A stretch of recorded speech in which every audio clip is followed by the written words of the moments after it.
Chapter 1292. Dark Forces. DM Xian's handsome brows creased slightly as he looked at Yiqing Luo. Are you sure? Logically speaking, under the harassment of the Arch Palace, the Dark Forces would definitely not have the time to attack these youngsters from the World Mercenary Group. To the Dark Forces. As long as Yiqing Luo wasn't around, they could casually send out any cultivator, and they would be able to squash these youngsters to death like ants.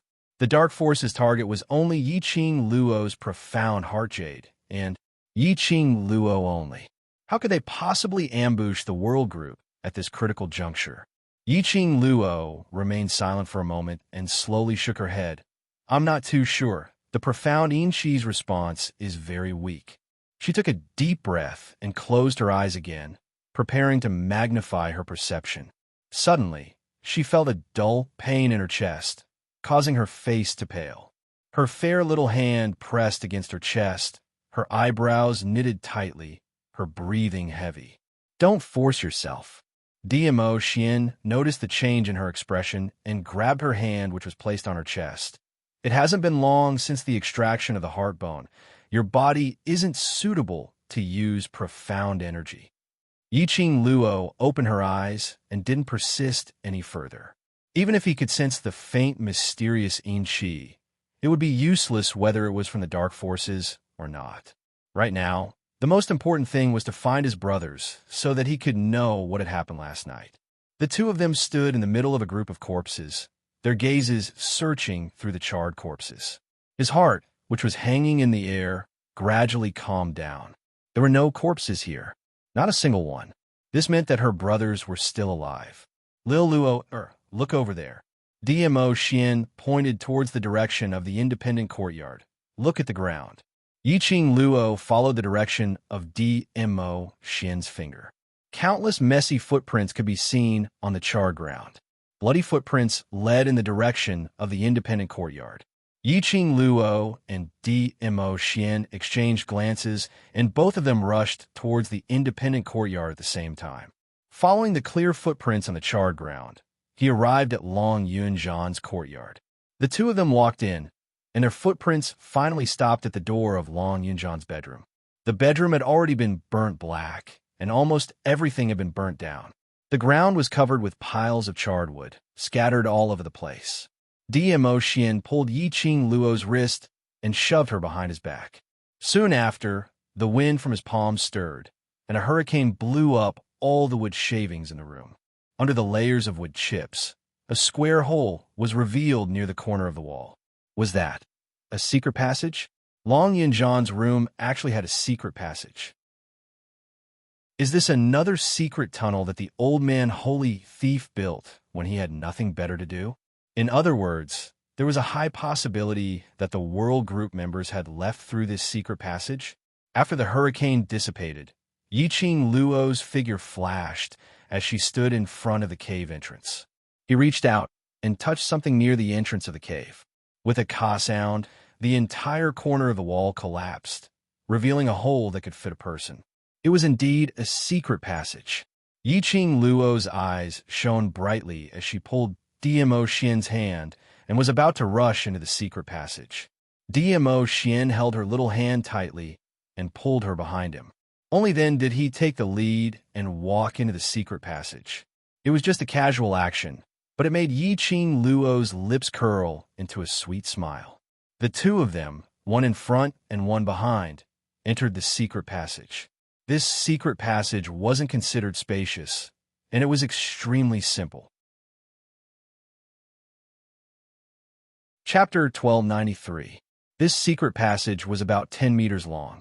When the two of them walked out of the secret passage, they discovered that outside the secret passage was an abandoned forest behind the old house that had not been taken care of for a long time. As the commoners said, this fire only destroyed the entire old house. The houses near the old house and the abandoned forest were not affected at all. Perhaps when the other party burned down the old residence, they had specially set up a barrier to isolate the outside world. On the ground, there were countless messy, bloody footprints. It was especially eye-catching on the withered leaves. Yiqing Luo took a look at the direction of those footprints. It was the direction to the abandoned forest. Just as she was about to follow the footprints, her ears twitched and her expression froze. Who is it? At the same time, DMO Xian tightened his grip around her waist. A majestic, profound energy surged out from his body, sweeping up the fallen leaves on the ground. A tall figure walked out of the forest, his blue robe fluttering in the wind. When she met that pair of azure blue eyes, Yiqing Luo retracted the vigilance in her eyes as she speedily went up. Zhan, are the brothers all right? Long Yunzhan shook his head lightly. Everyone is safe. Yiqing Luo heaved a long sigh of relief and patted her chest. It's good that you're all right. It's good that you're all right. It's all thanks to the help of the Emperor Palace's disciples sent by His Majesty. They escorted us all the way to safety. Long Yunzhan cupped his hands together as he bowed towards DMO Xian. Lord Overlord, I represent all the brothers to thank Lord Overlord for lending a helping hand. His tone was extremely sincere. This was his heartfelt gratitude. Last night, if it wasn't for the Emperor Palace's disciples, he wouldn't have been able to ensure the safety of all his brothers. Your little Luo, brothers. This lord can't bear to see little Luo upset. There's no need to thank me. DMO Xian hugged the young lady in his arms tightly as he spoke the truth. It was also a declaration to Long Yunzhan. Only he could protect this woman. Long Yunzhan's eyelids drooped down as he tried his best to control himself, not looking at the intimacy between DMO Xian and Yiqing Luo. Zhan, are you hurt? Yiqing Luo could smell the faint scent of blood in the air. It floated over from Long Yunzhan's direction. She reached out, grabbed Long Yunzhan's wrist, and felt his pulse. Long Yunzhan retracted his hand in a panic. I'm fine. Are you all right? Yiqing Luo's expression turned chilly as her earlier joyous mood that her brothers were safe and sound instantly congealed. She forcefully grabbed Long Yunzhan's arm and sneered. Weak aura, excessive blood loss, you call this fine? Long Yunzhan's thin lips trembled. He lowered his head and did not reply. Yiqing Luo then discovered that Long Yunzhan's frail body was actually trembling slightly. His injuries, it was definitely not light. Seeing Yiqing Luo's expression turning colder and colder, Long Yunzhan's brows creased slightly as he explained in an extremely unnatural manner. The ghost doctor has already personally bandaged my wounds, and I've also eaten the pills that the ghost doctor personally refined. I've also obtained the ghost doctor's permission to come here to pick you up. The ghost doctor is here too? He was a person who was afraid of trouble and would rather spend all his time refining pills and researching pills. He actually became a doctor and helped these use bandage their wounds? Perhaps it must be because of her. Her ghost doctor master. Yiqing Luo sighed helplessly. It seemed that she owed more and more favors. Yiqing Luo released Long Yunzhan's wrist. Where are all of you now? Are you safe? At the mention of this topic, a strange expression appeared on Long Yunzhan's face, which had always been calm. Chapter 1294. By the time Yiqing Luo followed Long Yunzhan to the World Group's temporary residence, she finally understood why Long Yunzhan's expression was so strange. The World Group's old residence was at the west side of Three Springs City, and the place where they were temporarily staying was at the east side of Three Springs City. The people who stayed at the east side were either rich or respectable. This huge mansion was a luxurious mansion, extremely luxurious. After they stepped into the mansion, Yiqing Luo sensed that something was amiss. This huge mansion, no matter if it was the furnishings or the style, it was almost the same as the old mansion which Yin Xiao had bought. Even that pond in the garden was exactly the same. If it wasn't for the fact that she had seen it with her own eyes earlier, the old mansion had been burnt to ashes. She even suspected if she had walked into the previous old mansion. There weren't many people in the entire huge mansion. It was until Long Yunzhan led them to the rear courtyard when Yiqing Luo faintly heard someone talking. She saw 10 young men dressed as manservants, bustling about. Some were carrying medicinal soup, walking back and forth. Some were carrying water basins, walking back and forth. There were 10 overmaids who were in the same state. Zhao Bo and the rest were among them, interacting with those manservants while busying themselves with the matters on hand. "Captain Long, you're back." Suddenly, a clear voice was heard from one of the rooms. A man dressed in a dark red woven gold robe, with brown auspicious clouds rolling around him, walked out from the room. The man's black hair was coiled up, secured by a purple jade crown, neat and tidy. His lips carried an intimate smile, as though he was a graceful gentleman, as gentle as jade. From the looks of it, this man's age wasn't old, roughly around 21 or 22 years old. Long Yunjan's expression congealed as he nodded towards that man, young Master Shi. Others might not be able to detect the change in Long Yunjan's expression, but how would Yiqing Luo, who understood Long Yunjan, not notice it? She sized up the seemingly gentle man in front of her in confusion, secretly guessing his identity. That man noticed Yiqing Luo's gaze, as he gave her a warm and courteous smile. "I believe this must be the extraordinary lady which Captain Long mentioned. Young Sect Master Yiqing Luo? Seeing is believing. Indeed, you're devastatingly beautiful." His tone was just right. Anyone who heard it would not feel the slightest bit disgusted. It made people feel that he was praising her sincerely, without any blasphemy. "I am Shi Shanglan from the Shi clan." The man introduced himself. Yiqing Luo had never heard of this person's name, and there wasn't any information about him in her mind. However, she still maintained an elegant smile on her face. "Young Master Shi." "This is..." Shi Shanglan looked at Dmo Xian, who was standing beside Yiqing Luo. This man's presence was too strong, especially when he was praising Yiqing Luo. This man's gaze seemed as though he wanted to dismember him. Yiqing Luo held on to Dmo Xian's arm, smiled, and didn't answer. But this action also represented the answer to everything.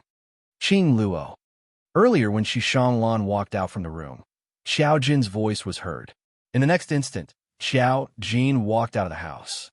He was in a sorry state, and his uniform was in tatters. His long hair was disheveled and scattered over his shoulders, and there was a patch of greenish-black under his eyebrows. His eyes were filled with exhaustion, and when he saw Yiqing Luo, he forced out a smile. "You're finally back."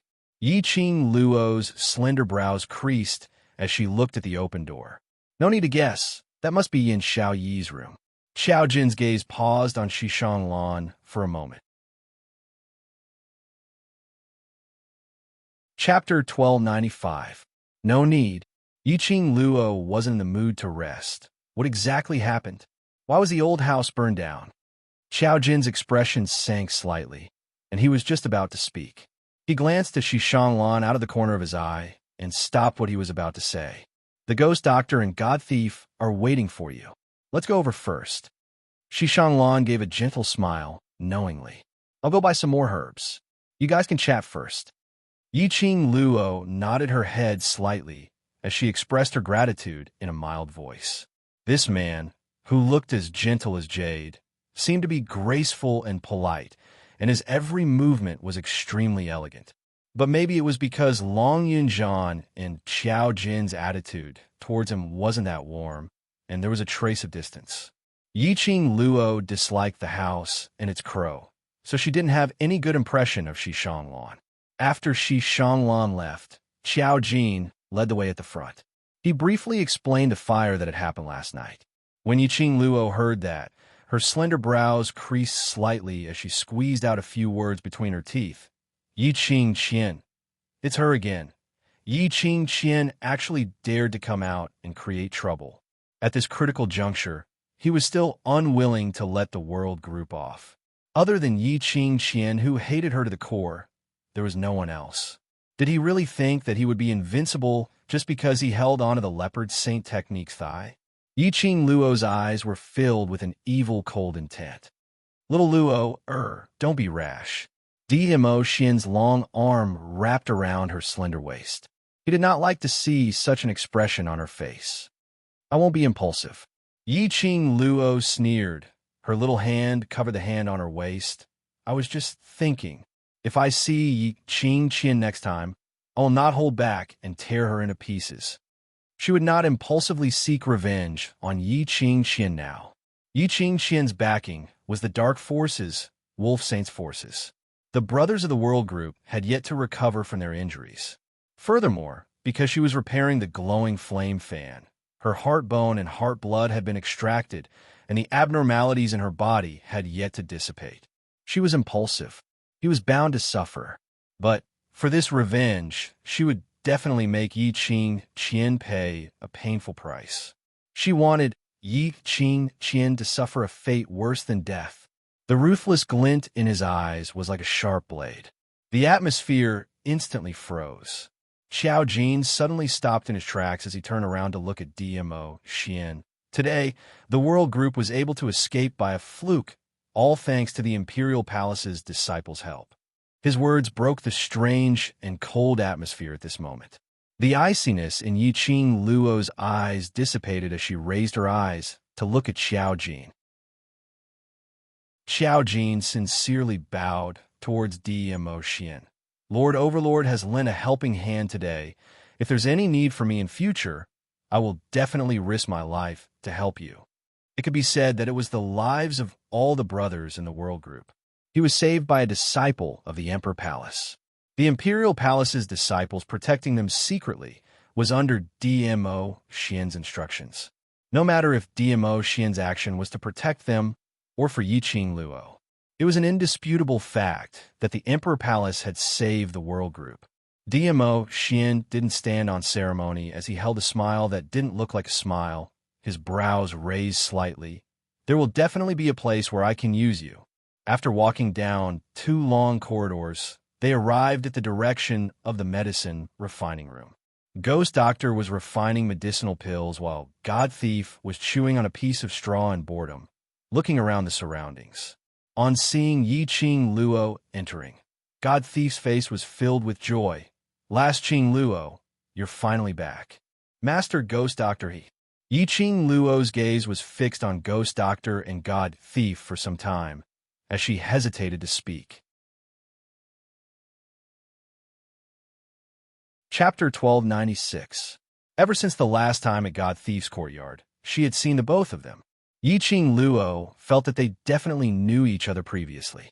The Ghost Doctor's appearance here was mostly because of God Thief. Yi Qing Luo had a strange feeling. It seemed like Ghost Doctor took her in as his disciple. She met God Thief in Death God Castle and brought him out. Everything, it was fated in the unseen world. Or, intentional? Yi Qing Luo didn't know why she would have such a thought. Only that things happen one after another. The dark forces kept on harassing and attacking her. The more Yi Qing Luo felt, the more she felt that everything seemed to be deliberate. Of course, she didn't doubt God Thief and Ghost Doctor's sincerity toward her. She believed that Ghost Doctor and God Thief really treated her like a girl and doted on her. The smile on God Thief's face froze as he coughed dryly. This isn't important. The important thing is, you already know about the old mansion's fire last night, right? Seeing that God Thief had no intention to tell her, Yi Qing Luo didn't continue to ask. She believed that one day, God Thief would tell her about his matter.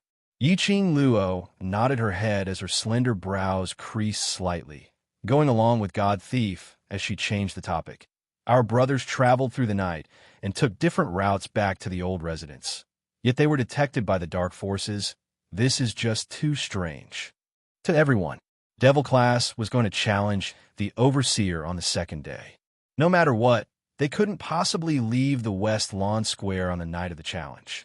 Yi Qing Luo had specially asked the brothers to split into different routes to leave the West Lawn Square. Most importantly, other than themselves, no one else knew that Devil Class's students had taken the Spirit Returning Pill. How could the dark forces be so coincidental? Choosing today to set fire to the old mansion, resolutely setting fire, and even sent 200 over dark forces to assassinate them. Apparently, they were certain that they were in the old mansion. Moreover, they clearly knew that they didn't have any combat ability and wanted to burn them alive. The old mansion was guarded by God Thief. If anyone investigated the matters in the old mansion, God Thief would definitely know about it immediately. Which means, the dark forces know about our whereabouts. Xiao Jin frowned. Be careful during this period. Pay attention to whether there are any suspicious people around you. Yiqing Luo's gaze swept the surroundings as she suppressed her voice. If the dark forces are really clear of our whereabouts and current situation, then staying here might implicate that young Master Shi. When Xiao Jin and Long Yunjian heard this, the expressions on their faces changed slightly. Xiao Jin's brows furrowed even more tightly as his face darkened. This young master, she still brought us to his house, even though he knew that we had enmity with our enemies. I don't believe that he's just being kind. It wasn't that Yiqing Luo didn't believe that there were kind-hearted people in this world. But the word kind heart was really not related to Xishanglan, even though Xishanglan appeared to be extremely gentle and refined. However, his pair of jade-like gentle eyes had already revealed his true inner thoughts. Xishanglan was definitely plotting something. But at this moment, Xishanglan brought them into the house and sent men over to coordinate with the world group members to take care of those who were still unconscious. He had to return this favor. It was better to have a plan. At least, it was easier to return the favor. A debt of gratitude was the hardest to repay. Chapter 1297. Xiao Jin's face grew darker and darker. His body tensed, his fists clenched tightly. Yiqing Luo looked at Xiao Jin's reaction in puzzlement. Could it be that Xishanglan had already proposed some conditions that were extremely difficult for them to comply with? Long Yunjian's cold eyes glanced at Xiao Jin as he slowly shook his head and said indifferently, "Young master, she is indeed not purely kind." The reason why he would help the world group is because he paused and looked away, no longer looking at Xiao Jin's expression. "Young master, she is Xiao Yi's fiancée."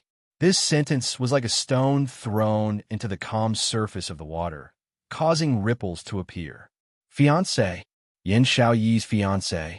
Why had he never heard Yin Xiao Yi mention that she had a fiancé? Then what about Xiao Jin? Yin Xiao Yi liked Xiao Jin. Xiao Jin liked Yin Xiao Yi. The relationship between the two of them could actually be seen by observant women like her and Tong Ziqing. If Yin Xiao Yi had a fiancé, then wouldn't Xiao Jin be lovelorn? No wonder every time Xishanglan was mentioned, Xiao Jin's face would turn as black as charcoal. It was no wonder that Xiao Jin did not have a good expression when facing Xishanglan. It said that her fiancé was chosen by her family. A slender figure walked through the door.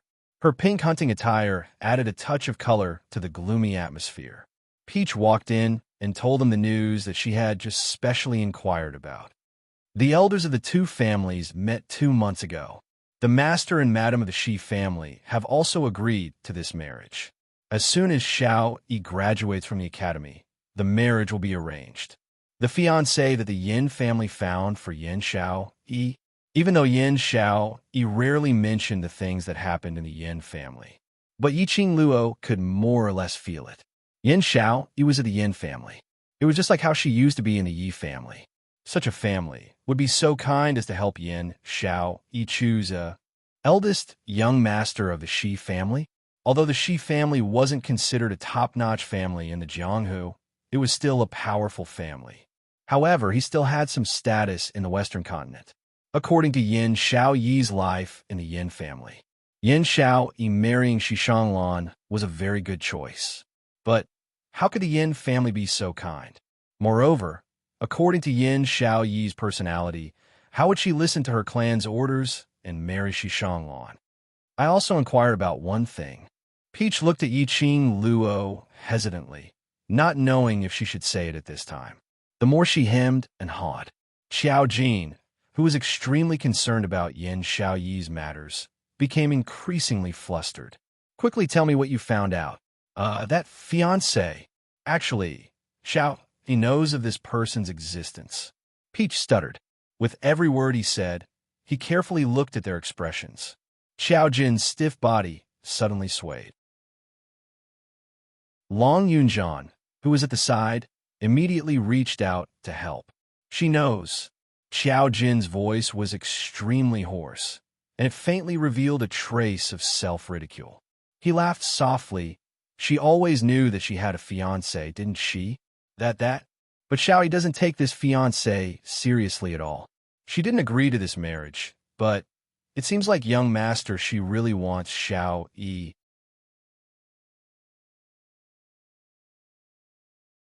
Chapter 1298.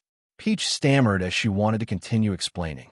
However, a hand rested on her shoulder and pressed down lightly.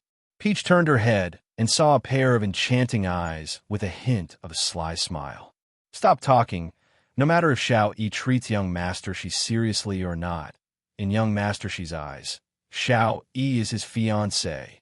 Yiqing Luo stopped Peach's words. Her gaze calmly looked at Xiao Jin. Since he's Xiao Yi's fiancé, as Xiao Yi's companion, it's natural for us to stay here. Saying that, she smiled to dazed Peach. Let's go take a look at Xiao Yi. Following that, she held DMO Xian's arm with one hand and Peach's hand with the other as they walked out of the pill refining room and headed towards the direction of the courtyard. The furnishings here were exactly the same as Yin Xiao Yi's old residence. Yiqing Luo easily found Yin Xiao Yi's room. Before she entered the room, she saw Shi Shanglan sitting on the wooden chair by the bed from the half-open door, looking at the person on the bed with a warm expression. His gaze was focused, gazing at the person on the bed, as though he was gazing at his most precious thing. After a long time, Shi Shanglan's body leaned slightly towards the bed. His slender fingers touched Yin Xiao Yi's cheek. A trace of heartache surfaced in his eyes. Xiao Yi, the last time we met, you said, if I continue to pester you, you will break my leg. Now that we've met, I even touched your cheek. I'll wait for you to get up. I'll wait for you to break my leg, all right? His voice was hoarse, and one could hear the deep feelings in his tone. He felt heartache for Yin Xiao Yi. Heartache, very heartache. Peach, who was standing by the side, couldn't help but be moved when she heard that. This way, it was indeed too easy to move one's heart. Qing Luo, if we really stay, what about Xiao Jin? She didn't want to admit Shi Shanglan's good treatment of Yin Xiao Yi, but the moment she thought of Xiao Jin's deep feelings for Yin Xiao Yi, Peach couldn't help but feel heartache. Yiqing Luo's lips curled up slightly as she glanced sideways at the person who was following them and said softly, if this blockhead wants to be enlightened, other than relying on himself, there's nothing we can do. Isn't this an opportunity for him to properly understand his feelings toward Xiao Yi? Peach nodded as if she was suddenly enlightened. At this time, Xiao Jin and Long Yunjian had already caught up. Seeing Yiqing Luo and the rest standing not too far away from the entrance, she followed their line of sight in puzzlement. Shi Shanglan was holding Yin Xiao Yi's hand and bringing it to his lips. Xiao Jin's eyes quickly turned red, and a vicious aura burst forth from the bottom of his eyes. Almost instinctively, he strode into the room and grabbed Shi Shanglan's shoulder with one hand. He shouted sternly, "What are you doing?" Shi Shanglan was not prepared and was struck by Xiao Jin's palm. His shoulder felt a dull pain. His whole body fell onto the wooden chair. His handsome and gentle face contorted in pain. Jin Zi. Yiqing Luo rushed into the room and stopped Xiao Jin's hand. Calm down. Young master, she has no ill intentions. Saying that, her fingers touched the profound phoenix ring and a pill appeared in her palm. She sent it to Shi Shanglan and spoke apologetically. Recently, too many things have happened in the world group. Jin Zi is more sensitive and has misunderstood you. I seek young master Shi's forgiveness. Shi Shanglan shook his head as he pushed the pill back to Yiqing Luo's hand. Executive Qiao cares so much about the group members. I should be happy that Xiao Yi is in the world group.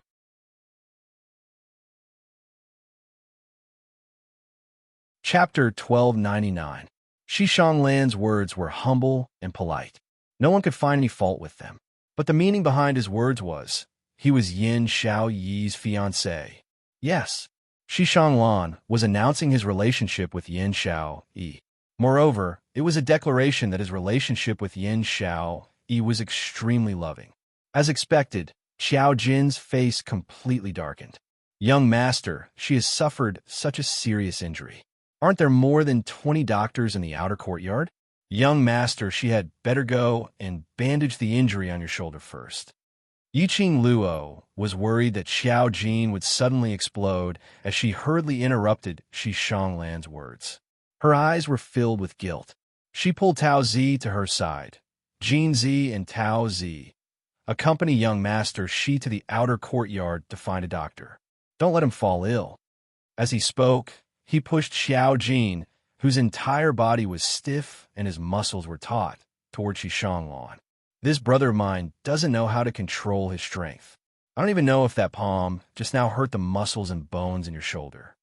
Shi Shanglan looked at the livid Xiao Jin. He endured the pain in his shoulder and rubbed it. He smiled warmly and said, I'm fine. It's just a small injury.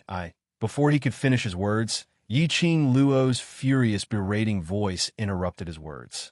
Yiqing Luo's expression sunk as she stared at Xiao Jin. Jin Zi, young master, she was the one who brought us, who were heavily injured and chased by our enemies, back home. He's our benefactor. You've injured our benefactor. Why aren't you taking young master Shi to the outer court to bandage his wounds? Xiao Jin's expression was still livid, but his face was still tense as he looked toward Shi Shanglan. Shi Shanglan opened his mouth as he looked at Yiqing Luo and then at Xiao Jin. Tao Zi, who was standing by the side, took the initiative to pull Shi Shanglan's arm, while the other hand held Xiao Jin's hand as they walked and tried to ease the atmosphere. What Qing Luo said is right. That palm strike earlier is not light. We must let the doctor take a good look at it. Pulling and dragging, the three of them left the room. Yiqing Luo's gaze swept across the entire bedroom. The furnishings here were exactly the same as the furnishings in Yin Xiao Yi's bedroom in the old mansion. Evidently, in order to please Yin Xiao Yi, Shi Shanglan had built this luxurious mansion exactly like Yin Xiao Yi's old mansion according to her taste. After the trio's footsteps disappeared, Long Yunzhan's gaze fell onto Yiqing Luo. What did you discover? Yiqing Luo retracted her gaze from the surroundings as she slowly walked to the side of Yin Xiao Yi's bed, lowering her eyes as she gazed at the sleepy Yin Xiao Yi on the bed. Xiao Yi didn't fall asleep naturally. On her body, there are still remnants of the sleeping herb's scent. Yiqing Luo looked at the medicinal soup, which had already cooled down. She picked up the medicinal soup and gently stirred it with a spoon. Soon after, she brought it to her nose and sniffed it. There's nothing wrong with this medicinal soup. However, there's the smell of medicinal herbs on Xiao Yi's body. This means that Xiao Yi has consumed sleeping herbs before. Long Yunzhan's expression froze. You mean, I have a guess.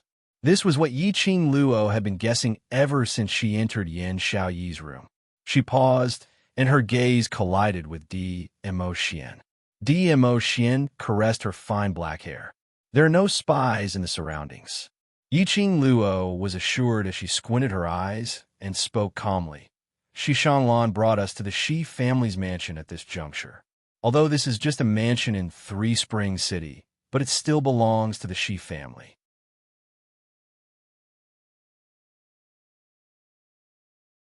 Chapter 1300. Just standing outside Yin Xiao Yi's room door, Yiqing Luo sensed something strange. But after smelling the sleeping herb on Yin Xiao Yi, Yiqing Luo felt strange. Shi Shanglan used a sleeping herb to make Xiao Yi fall into a deep sleep. His goal was to let us see how devoted and affectionate he was toward Xiao Yi. Initially, Yiqing Luo felt strange when she saw the half-open door, especially when he saw that Shi Shanglan was the only one in the house. He felt even more strange. If Shi Shanglan specially came to feed Yin Xiao Yi medicine, he could totally close the door. Of course, if he was worried that a single man and woman would attract criticism, he could totally leave them alone. But Yin Xiao Yi's door was half open. It seemed to be half hidden. On the contrary, it seemed somewhat deliberate. He made Yin Xiao Yi fall into a deep sleep and specially let them hear his confession and deep feelings for Yin Xiao Yi. Yiqing Zhen had no other way and didn't want to think about it in another direction. This was the reason why Yiqing Luo specially sent Xiao Jin away. Otherwise, based on Xiao Jin's personality, he he would definitely attack directly when he knew that Shi Shanglan might be using Yin Xiao Yi. What is his motive for doing this? Long Yunzhan asked in a low voice. Yiqing Luo's charming eyes lifted up slightly as she met Long Yunzhan's eyes, as she said word by word, "Gain our trust, and from there cooperate with the World Mercenary Group." Or, he wants to use Xiao Yi to inquire about the whereabouts of the divine equipment. She, Yiqing Luo, Three Springs Sect's young matriarch, the World Mercenary Group's vice group leader. The news of him possessing a divine artifact had spread throughout the entire Nirvana realm. There were millions of people who wanted to get their hands on the divine artifact. As long as there was a chance to snatch the god artifact from her hands, he would definitely grab it. Divine artifact. Yes, if he could get close to Yin Xiao Yi and gain their trust. It would be a piece of cake to take away the divine relic from Yiqing Luo. Compared to the goal of cooperating with the World Mercenary Group, they were more inclined to do it for the artifact. When the World Mercenary Group was established, they had upgraded the Mercenary Group to a bronze plate at the fastest speed possible. However, their subsequent development was far too slow compared to other mercenary groups. It had been almost 3 months. The number of members in the World Mercenary Group had not even broken through 100 people.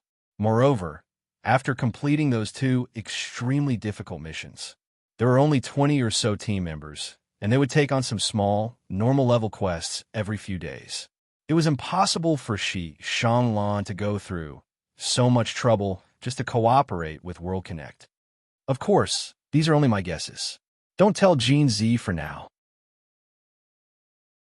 Yiqing Luo took a look at Yin Xiao Yi, who was still in deep sleep. As for other matters, let nature take its course. She was referring to the matter between Xiao Jin and Yin Xiao Yi.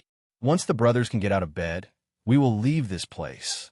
In the evening, after dinner, Yiqing Luo let Zhao Bo and the rest go back to rest. Last night, no one had the chance to rest at all. Today, he had been busy taking care of his injured brothers. He should be tired from being so tense. Yiqing Luo's room was arranged next to Yin Xiao Yi's. Yiqing Luo and Dmo Xian had just walked into the courtyard when they heard a sharp voice shouting from outside. "You bunch of dog slaves! You even dare to stop me? Do you know who I am? Get out of my way!" After that, a few crisp slapping sounds could be heard. Shi Shanglan's expression instantly darkened. He frowned slightly, and a tinge of helplessness appeared in his gentle eyes.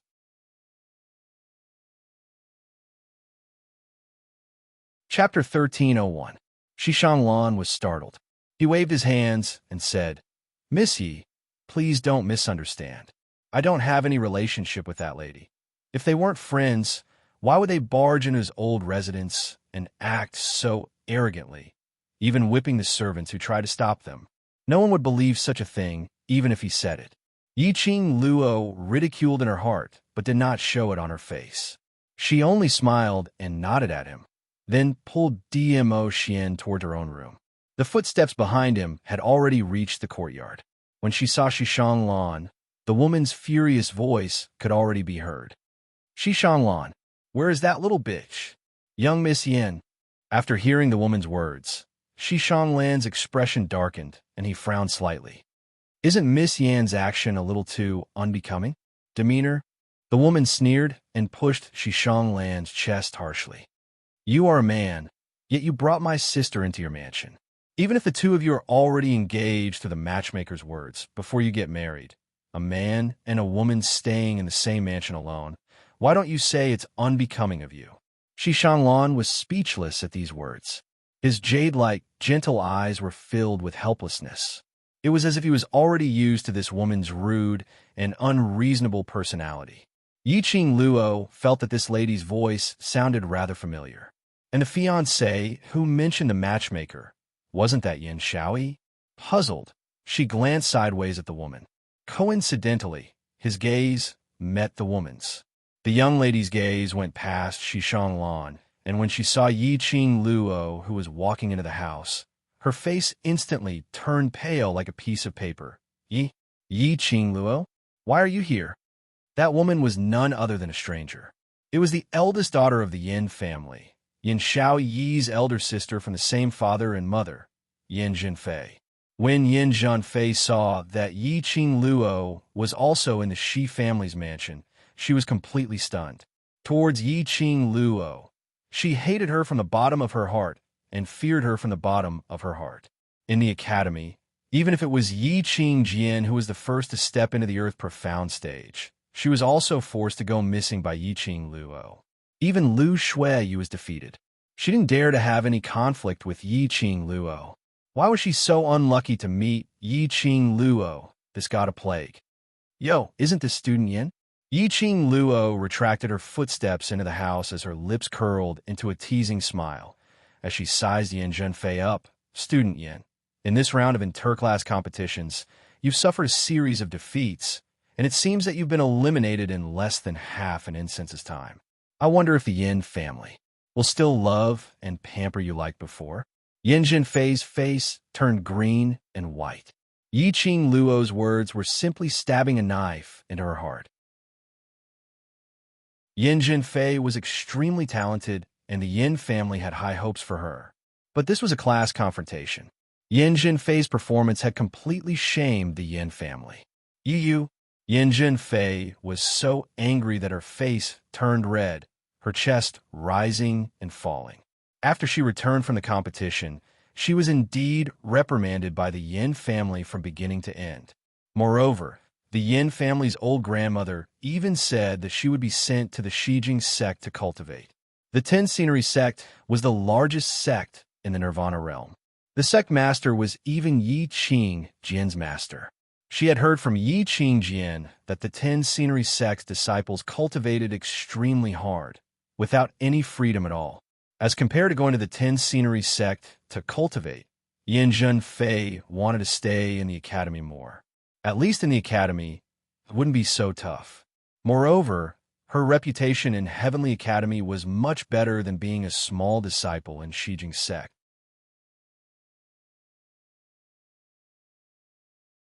Chapter 1302. Yi Qing Luo glanced at her with a smile that didn't look like a smile. That gaze, that smile. It was as if he was mocking her cheap pride, as though the pride that he was putting up had long been seen through by Yi Qing Luo. Yin Zhenfei's face became redder and redder, mixed with a greenish-black color. Whatever you do in the Yin family has nothing to do with me. Yi Qing Luo's lips twitched as she turned around and walked towards the room beside her. Yin Zhenfei froze in place. She hated Yi Qing Luo, but he also feared Yi Qing Luo. At this moment, she could only allow Yi Qing Luo to humiliate her. She didn't dare to retort, nor did she dare to vent her anger on Yi Qing Luo. He watched helplessly as Yi Qing Luo walked into the room. Yin Zhenfei's fists were clenched tightly, her body trembling slightly. Shishang Lan, who was standing at the side, remained silent. His gaze moved back and forth between Yi Qing Luo and Yin Zhenfei. Seeing that Yi Qing Luo didn't stop at all as she dragged Dmo Xian back to the room, she smiled towards Yin Zhenfei. Zhenfei, Xiao, he has just taken her medicine and is preparing to rest. Let's go to the front hall. With that, he walked in front and led the way for Yin Zhenfei. But Yin Zhenfei did not move. Her gaze, from Yi Qing Luo's room, looked towards the room next door. A hint of ruthlessness shot out from the bottom of her eyes. That little slut is in this room. Shishang Lan hurriedly walked to Yin Zhenfei's side and blocked her view. Zhenfei, let me repeat it again. Xiao is my fiancée and also your sister. If I hear you call me a slut again, don't blame me for disregarding the relationship between our two families. His voice was solemn, and his face was devoid of its usual warmth. Yin Zhenfei was frightened by his gaze. She staggered a few steps back and bit her red lips. Shishang Lan, is there something wrong with your eyes? How did you fall in love with that bitch? Before he could finish his sentence. However, when she saw Shishang Lan's increasingly serious expression, she held back her words. She's trash with a low mystic class. Trash who couldn't even break through to the yellow Xian realm. What good can she do for you if you defend her? Yin Zhenfei really did not understand. Why would Shishang Lan agree to this marriage? After seeing Yin Xiao Yi once, he couldn't forget her. if Yin Xiao Yi and Shi Shanglan really got married. The Shi family became Yin Xiao Yi's backing. It wouldn't be so easy for her to deal with Yin Xiao Yi in future. It might also affect her position in the Yin family. No matter what, she would never let Yin Xiao Yi and Shi Shanglan get married. He would definitely not allow Yin Xiao Yi to have a single good day. I love her. I don't need any benefits. Shi Shanglan's voice was deep, and his gaze became gentle. His gaze slowly landed on Yin Xiao Yi's room. No matter if she's a low-level mystic trash or trash that can't cultivate, I love her. This alone is enough for me to treat her well. You. Yin Zhenfei's fingers trembled in anger. Love? Ever since Yin Xiao Yi was born, she was an abandoned chess piece that everyone despised. Her existence was a mistake. Everyone in the world should loathe her and abandon her. What love? That kind of slut didn't deserve love. Yin Zhenfei clenched her fists and charged towards Yin Xiao Yi's room. With a bam, Yin Zhenfei kicked the door open. Shi Shanglan reacted and quickly followed to stop her. Yin Zhenfei charged into the room and saw a woman sitting against the bed with a mocking smile, looking at her coldly. That gaze was as cold as ice.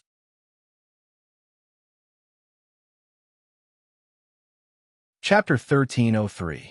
Yin Zhenfei pointed at the girl on the bed and felt an inexplicable sense of guilt. The person on the bed had a pale face and looked sickly. A head of hair that looked like seaweed spread over her shoulders, adding a hint of weakness to the exquisite and beautiful girl. If she ignored that cold gaze, Yin Zhenfei would probably be stunned by this exquisite face. Was this still her good-for-nothing sister? In her memory, Yin Xiao Yi was lifeless and disheveled all day long, looking like a crazy woman.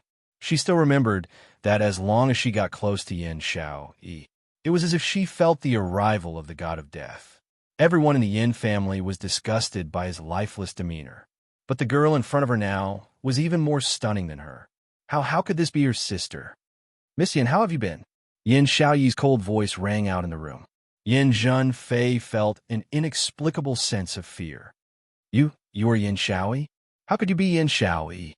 Yin Xiao Yi curled her lips and narrowed her mocking eyes. What does who I have to do with Miss Yin? Before Yin Zhenfei could speak, Shi Shanglan forcefully grabbed her arm and pulled her back. Xiao Yi is not feeling well and needs to rest. Go out first. The girl in front of her was really Yin Xiao Yi. She was Yin Xiao Yi. Yin Zhenfei's eyes glowed. Her gaze was fixated on Yin Xiao Yi without blinking. Suddenly, she broke free from Shi Shanglan's hand with an unknown strength. A gust of profound qi broke out of her body and gathered on her palms. Her eyes were bloodshot and filled with hatred and resentment. She slammed her palm at Yin Xiao Yi. Little slut. Yin Xiao Yi, who had disappeared for 3 years, had really returned. And she had returned with a brand new appearance. If not for the fact that the commoners outside were discussing, Shi Shanglan would have brought his fiancée and his fiancée's companions into his residence. She probably did not know about this. She definitely could not let Yin Xiao Yi return to the Yin family. Especially at this time, her father and mother were blaming her for her poor performance in the interclass competition. She couldn't let Yin Xiao Yi steal her position. The Yin family only needed one daughter, and that was enough. Yin Zhenfei, Shi Shanglan shouted. He didn't expect Yin Zhenfei to attack just like that. Just as he was about to release his Xian Qi to stop Yin Zhenfei's palm, he caught a glimpse of a red figure outside the door.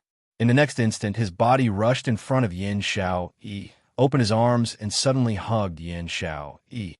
Bang! A palm landed heavily on Shi Shanglan's back. Shi Shanglan grunted and spat out a mouthful of blood. The intense pain made him furrow his brows tightly. Shi Shanglan, young Master Shi, Yin Zhenfei's terrified voice sounded. Immediately following, that was Yiqing Luo's astonished voice.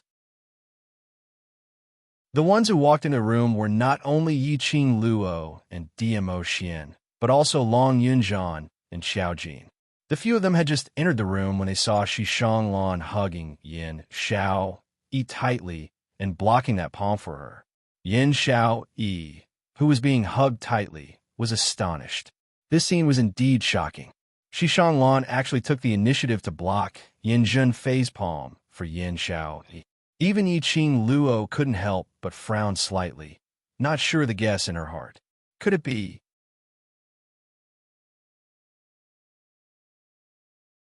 Chapter 1304. I didn't do it on purpose. Yin Zhenfei was frightened by this scene. She trembled and retreated. The person I wanted to hit was that slut. You suddenly charged at me. It had nothing to do with me. If the Yin clan found out that she had injured Shi Shanglan, the consequences were unthinkable. She would definitely be forcefully sent to the Shijing sect by her grandmother. Ha! The crisp sound of slap resounded throughout the room. Yin Zhenfei felt a burning pain on her face and a metallic taste in her throat. A trace of blood seeped out from the corner of his mouth. The next moment, she was pushed against the corner of the wall. A cold blade was pressed against her face. Student Yin, if I hear another word that insults my companion from your mouth, I'll make you speechless for the rest of your life. Yiqing Luo's icy cold voice sounded like an Azura from hell. Her hand moved a little. The sharp blade cut Yin Zhenfei's neck. This is outside the courtyard. If one is not careful, then it can only be treated as an accident, don't you think? Right? Yiqing Luo finished smiling. But Zhenfei didn't see any hint of smile from Yiqing Luo's long and narrow eyes. You dare. Yin Zhenfei's voice quivered as she stared at Yiqing Luo in terror. After digesting what Yiqing Luo said earlier, her expression congealed. What did you say? She's your companion? Yin Xiao Yi was Yiqing Luo's companion? Could it be that Yin Xiao Yi was also a member of the World Mercenary Group? A member of the World Mercenary Group? What did this mean? That meant Yin Xiao Yi was no longer a wastrel. She had also heard of the World Mercenary Group's matters. But didn't the rumors say that? The members of the World Mercenary Group were all disciples of the Emperor Palace? That was why they were able to complete high-level missions that even a gold medal mercenary group might not be able to complete. Was that why he was invincible and became a legend in the mercenary world?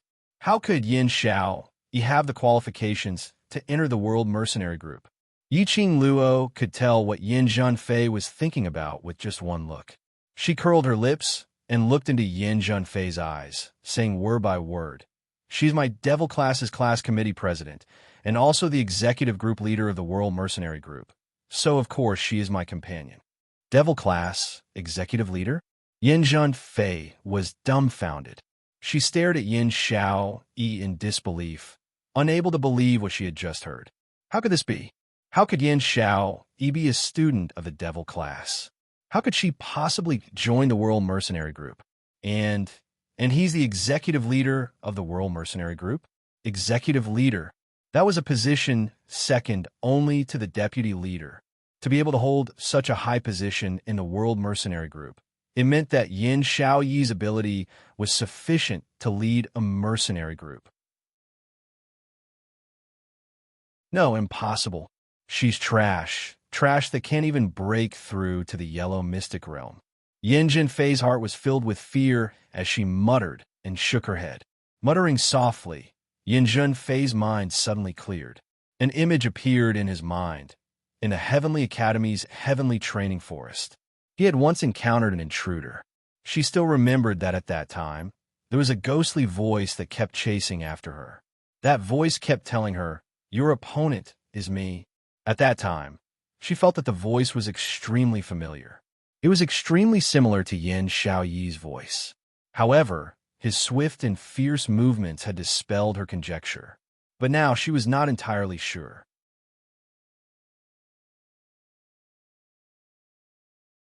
Chapter 1305. Piak. Another slap landed on Yin Zhenfei's face. That was a slap without any profound energy at all. It was entirely her own strength, slapping Yin Zhenfei's face. Yin Zhenfei's cheeks were swollen from a slap. Yin Junfei cried out in pain as tears streamed down her face. I've said this before, don't insult my companion. Yiqing Luo's voice was exceptionally cold. That squinted eyes were filled with an eerie chill. Yin Junfei held her cheeks as she bit her lower lip. No matter how much resentment and hatred she had in her heart, she didn't dare to show it on her face.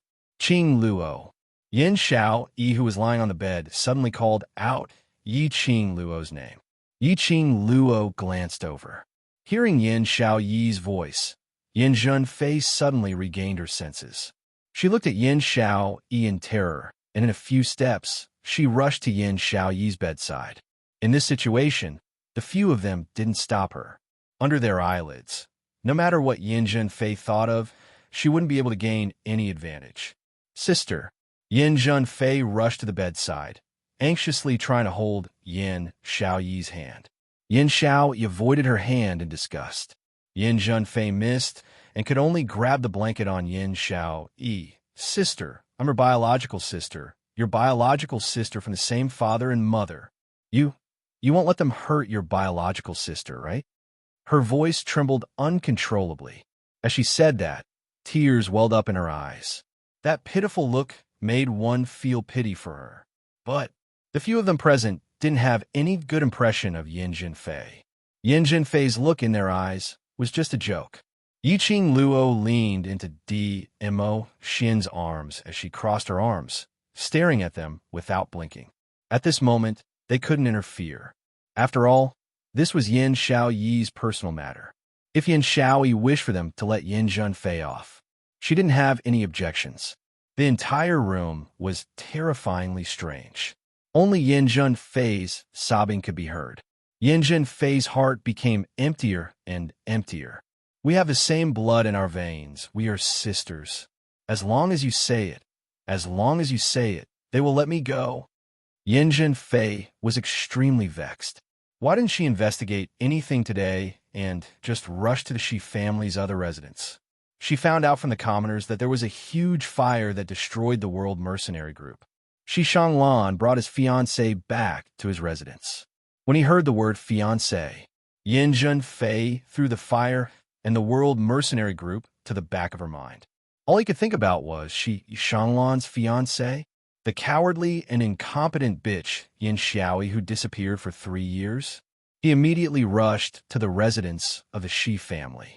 If he had linked Yin Xiaoyi and the World Mercenary Group together, she would not be so submissive now, and even sought help from that slut, Yin Xiaoyi. Yin Junfei suppressed her displeasure and disdain for Yin Xiaoyi. In a soft voice, she continued to plead, Sister, my good sister, when I return to the Yin family, I will let father and mother come and fetch you personally, okay? Yin Xiaoyi looked at Yin Junfei with a smile, which didn't look like a smile, as her lips curled into a sneer of ridicule. Sister? Eldest young Miss Yin, I'm afraid you've got the wrong person. Earlier, I heard everything clearly when I was in the room. Didn't you say that you're the only eldest young miss in the Yin family? Yin Xiaoyi interrupted her words, as her brows rose with a smile, which didn't look like a smile.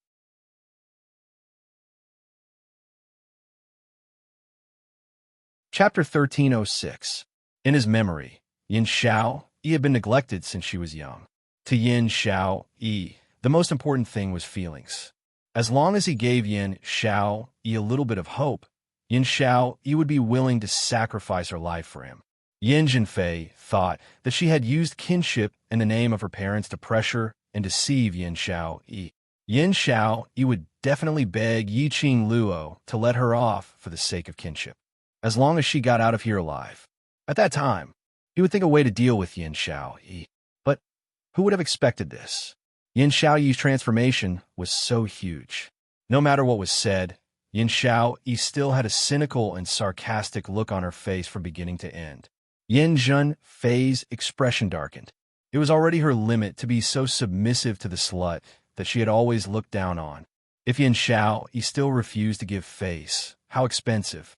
Shi Shanglan, who had been sitting paralyzed on the wooden chair, spoke in an extremely weak voice after a long silence. The wound on his shoulder had already split open.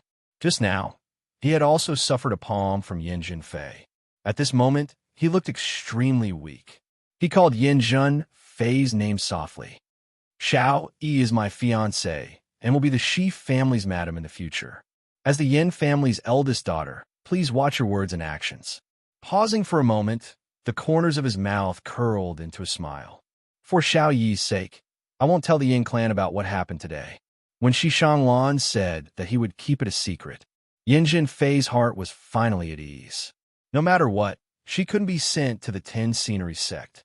Seeing Yin Junfei shut her mouth, Shi Shanglan then turned his gaze towards Yiqing Luo as he gave a weak smile.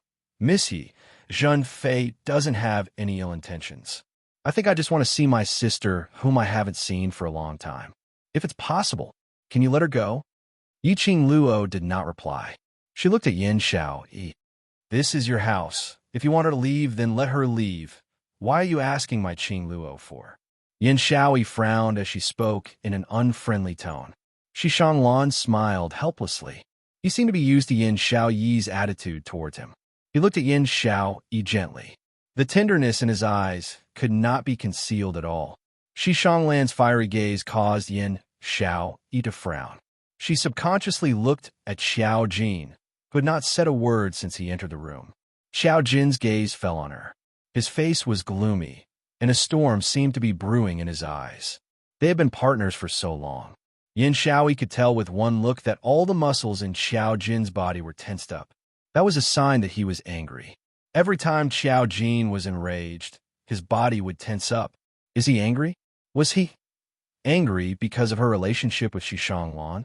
In other words, was Xiao Jin jealous? This thought caused Yin Xiao Yi's heart to beat faster. However, this feeling of heartbeat did not last for long. Xiao Jin had already shifted his gaze away, turning around to leave the room. His steps were extremely heavy, and he was suppressing his extreme anger. Jinzi, Yiqing Luo turned her head to look at Xiao Jin, who had already walked far away, and took a look at Yin Xiao Yi, feeling somewhat speechless towards Xiao Jin. At this moment, shouldn't he express his concern for Yin Xiao Yi? At least in front of Shi Shanglan. He had to stabilize his position. Why did he just turn around and leave without saying a word? Even if he wanted to act cool, this wasn't the way to do it, all right? Xiao Jin, you really don't want a wife anymore? Yiqing Luo's inner heart was about to collapse. Why did she have a déjà vu feeling that the emperor wasn't anxious, but the eunuch was anxious? The atmosphere froze. Yin Junfei saw that no one's attention was placed on her.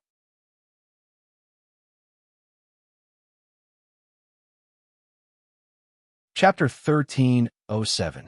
Yiqing Luo and the others saw with their own eyes. Yin Junfei thought that no one had discovered her as she slipped away silently. He didn't try to stop them. After all, this was Shi Shanglan's residence. Yiqing Luo and the others were staying here temporarily because their old residence was burnt down. Of course, he wouldn't do something as stupid as killing Yin Junfei in Shi Shanglan's territory. Furthermore, Shi Shanglan had already spoken up for Yin Junfei. If they still didn't give up, wouldn't that be slapping Shi Shanglan's face? Xiao Yi, you've just drunk your medicine. Have a good rest first. We'll talk about other things tomorrow. Shi Shanglan smiled warmly at Yin Xiao Yi. Because of Xiao Jin's inexplicable departure, Yin Xiao Yi's heart was uneasy. Hearing Shi Shanglan's words, he only responded indifferently. The smile on Shi Shanglan's face dimmed. But soon, a warm smile appeared on his face. Her jade-like eyes were filled with tenderness. I'll help you lie down. Don't think too much. Even if the Yin family's patriarch and madam really come, I won't let them take you back. He endured the wounds on his body, walked over, and gently helped Yin Xiao Yi up. Yin Xiao Yi's brows creased even tighter as she stared at his shoulder, which was already soaked in blood, as she said coldly, "Take care of yourself first. I have Qing Luo to take care of, so I don't need your concern." This man, he was clearly injured. Why did he have to use his own body to block Yin Junfei's palm for her? With his strength, as long as he used his Xian Qi, he would be able to resist it easily. Xiao Yi, are you worried about me? Shi Shanglan's eyes lit up and the corners of his mouth curled into a smile that was as warm as spring. He was overjoyed at this moment. Even Yiqing Luo was unable to see through any disguise. It was like joy that came from the bottom of his heart. Because of Yin Xiaoyi's concern for him, Shi Shanglan felt extremely flattered. Even his words seemed to be stammering due to his agitation. Don't worry about me. This small injury is nothing. Rest well. I'll be fine when I see you recover. Yin Xiaoyi's frown deepened. She was worried about Shi Shanglan. After all, Shi Shanglan was injured because of her. However, it was obvious that Shi Shanglan had misunderstood her. He wanted to explain, but he didn't know where to start. Yin Xiaoyi simply turned her face away, too lazy to bother with him anymore. However, this was enough to make Shi Shanglan extremely excited. He helped Yin Xiaoyi to sleep and tucked her into bed. Only then did he turn around to leave. His gaze fell on the few people behind him who were staring at them in a daze. A faint blush appeared on that gentle, jade-like face. It was as if he had just realized that they were still in the room. He apologized with some embarrassment. I'm sorry. I made a fool of myself in front of you. I don't think it's a joke. Yiqing Luo gave an elegant smile. On the contrary, it allowed us to see young Master Shi's deep feelings toward Xiaoyi. Shi Shanglan's face turned redder. She's my fiancée. Yiqing Luo gave a meaningful smile. Following that, she pulled Diamo Xian along and prepared to leave. The medicinal effect is about to take effect. Let Xiaoyi rest quietly. We've been busy the whole day, and we're all tired. His gaze went past Shi Shanglan and looked at Yin Xiaoyi, whose back was facing them. The few of them exchanged some pleasantries and left Yin Xiaoyi's room together. After Shi Shanglan left the courtyard, Yiqing Luo's figure once again appeared outside Yin Xiaoyi's door. She didn't enter the room. She only raised her eyes and fixed her gaze on a certain spot in the dark night. In the dark night, her voice sounded a little chilly. How long are we going to hide there? The wind blew and it was quiet, responding to Yiqing Luo.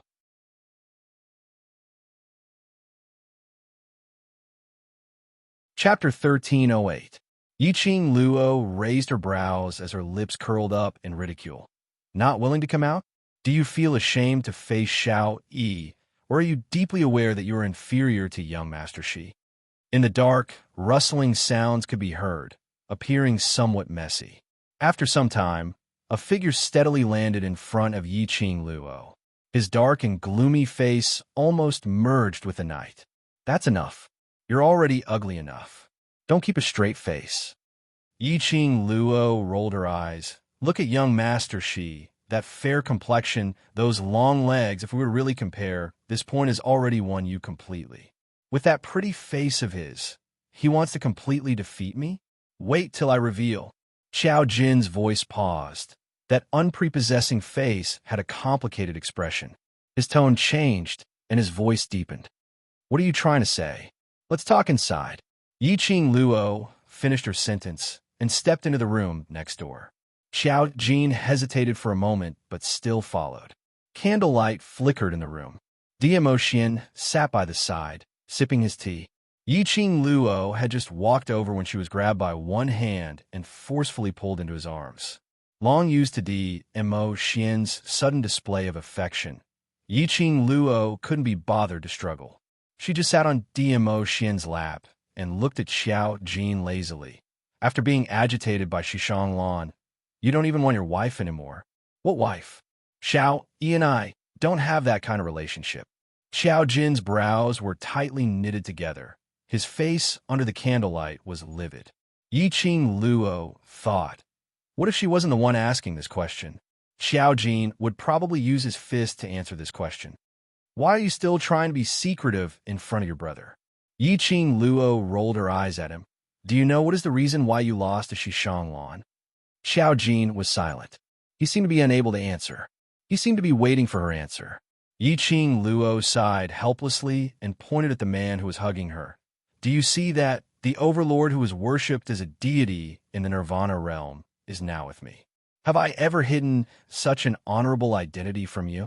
Has he ever denied our relationship? Yiqing Luo knew that for matters of the heart, she could only rely on herself to resolve it clearly. But according to Xiao Jin's character, even if he was given another 100 years, this blockhead of his probably couldn't even wrap his head around it. What a woman wants the most isn't for you to silently pay for her, but for you to let her see your feelings for her.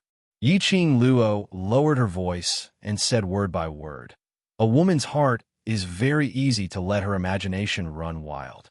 If you are unable to let her feel your love for her, then she will fall into a lot of wild imagination. In the end, in those thoughts, she is sure that you have no feelings for her." Just like what happened in the room earlier. You were clearly jealous, but you pretended to be cool and left. Not only did your actions hurt Xiao Yi, it also caused her to misunderstand you. Just like earlier, you were hiding on the tree beside Xiao Yi, secretly protecting her. But Xiao Yi doesn't know about any of this. Instead, she might think that she's being monitored. Your sacrifice is meaningless. Since he liked her, he should say it openly. After conveying his intentions, even if he was rejected, he wouldn't regret it in the future. What have you sacrificed for love? Just say it openly. At the very least, she knew what you had done for love. What's silently sacrificing for your lover? Seeing her happiness. It was all bullshit. From Yiqing Luo's point of view, this was simply his cowardice. Anyway, if she were to watch DMO Xin silently from afar, silently sacrificing for him, she absolutely couldn't do it. Say that she was selfish or only loved herself.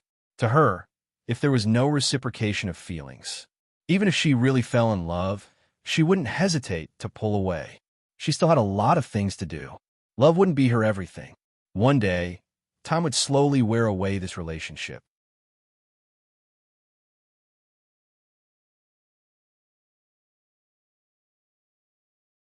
Yiqing Luo and Xiao Jin's attitude towards Yin Xiao Yi during this period of time was spilled out word by word. Xiao Yi isn't a roundworm in your stomach. She's unable to guess what your inexplicable actions are for. Instead, it will make her sink into uneasiness, sinking into an inexplicable guess of your emotions. To her, isn't this a form of harm? Xiao Jin's tense body turned even stiffer. He wanted to take a step to leave, but he couldn't move at all. After some time, he shut his eyes. His back faced Yiqing Luo. Yiqing Luo couldn't see his expression. She could only hear the desolation in his tone, as well as a helpless sigh. "I have already given up." His voice was hoarse, revealing a hint of choking.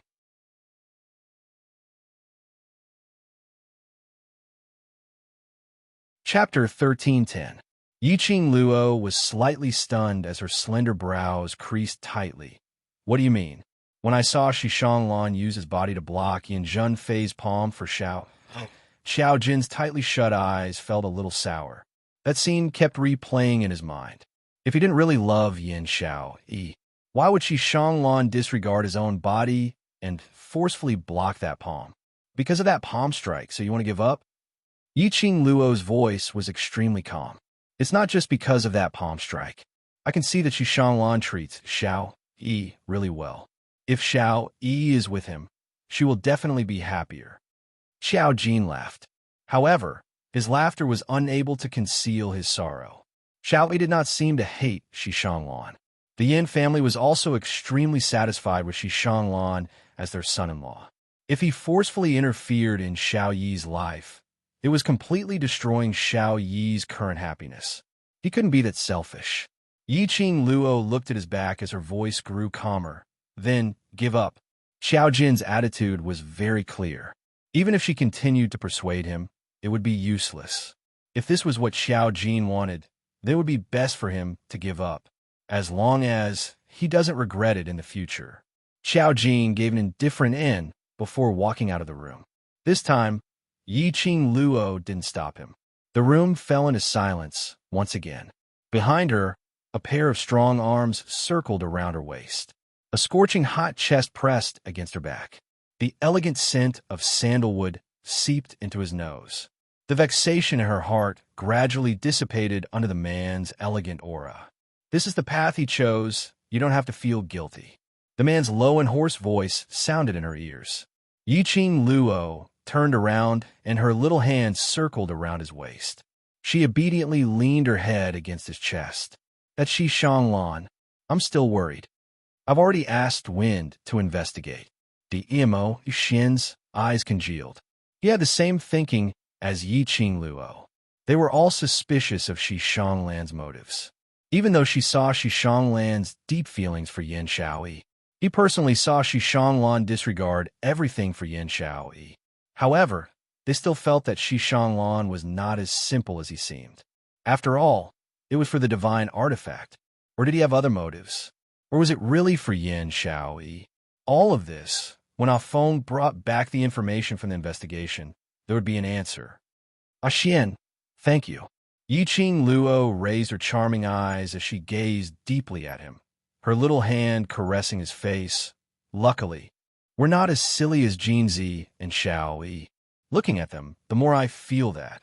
My bravery back then was right. Dmo Xian closed her hand on his cheek. His shimmering peach blossom eyes overflowed with warmth. I should be glad to have met you. Yiqing Luo tiptoed, stretched out her hand, and hooked his neck, kissing his thin lips. That was right. Fortunately, their relationship could be smooth sailing. I hope they can keep walking like this. The next day, Yiqing Luo had just stood up when Dmo Xian's figure was no longer beside her. The toiletries were already prepared at the side. After washing up, Yiqing Luo walked out of the room. The sky was already bright. There were already a few maids in the courtyard. When they saw Yiqing Luo, they greeted her politely. Miss Yi. Yiqing Luo nodded as she saw Yin Shaoyi's room door open. When he arrived at the door, he saw Shi Shanglan sitting by the bed and feeding medicine to Yin Shaoyi.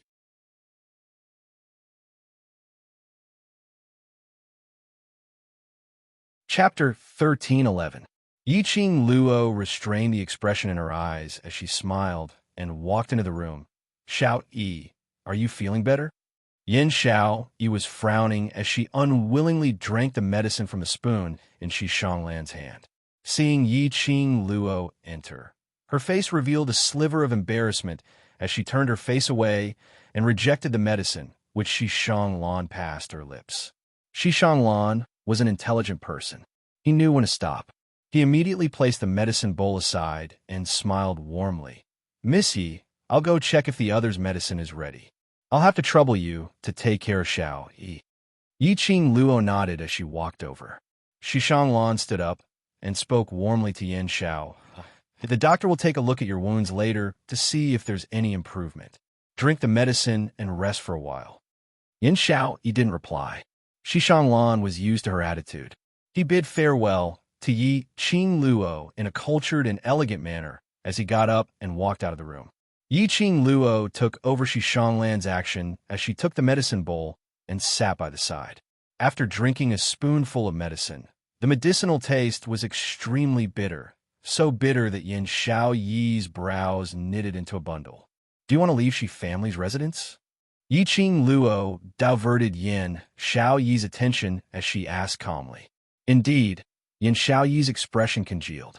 The bitterness on her face slowly disappeared. A pair of beautiful eyes looked at Yiqing Luo in puzzlement, as though she didn't understand the meaning in her words. You don't like Shi Shanglan, right? Yiqing Luo scooped up the second spoonful and sent it to Yin Shaoyi's lips. Yin Shaoyi swallowed it and replied, How could I have any feelings for him? I totally don't care about that engagement. Engagement was simply a joke. She had been missing from the Yin family for 3 years. 3 years, not stepping into that place. But 2 months ago, he had inexplicably arranged a fiancé for her. What did Yin family treat her as? They didn't even remember her existence for 3 years. When they said they were engaged, they meant it. If she didn't agree, Yin family could forget about forcing her. You two should have met before. Yiqing Luo had heard that ever since Yin Shaoyi bought that old residence, she hadn't had any interaction with Yin family for the past 3 years. To the Yin family, Yin Shaoyi had long been treated as a dead person. How could a fiancé suddenly appear? Furthermore, He was acting so deeply in love with her. It was impossible that they hadn't met before. This was the reason why Yiqing Luo was especially suspicious of Xishanglan. This residence was a complete copy of the style of the old residence that Yin Xiao Yi had bought. It was obviously to please Yin Xiao Yi. How did Xishanglan know that the old residence belonged to Yin Xiao Yi? Yes. Yin Xiao Yi didn't hide anything. We've met a long time ago. It can be considered as a friendship of life and death. The story of Yin Xiao Yi and Xishanglan was very simple. When they were 10 and 7 years old respectively, they were kidnapped by a gang of bandits who had fainted from hunger. The Yin family didn't take Yin Xiao Yi seriously at all. When Yin Xiao Yi was kidnapped, the Yin family didn't respond at all. Yin Xiao Yi had never thought that the Yin family would be willing to fork out money to redeem her. Naturally, it was to find a way to escape from a thieves' lair. She didn't expect Xishanglan to escape with her. Yin Xiao Yi didn't want to bring along this burden, but discovered that the 10-year-old Xishanglan's profound grade had already reached yellow profound 3rd grade. Thinking that she could have a bodyguard by her side, she brought him along. Therefore, the two little children tried their best. The process was extremely arduous and painful. The two of them almost died under those bandits.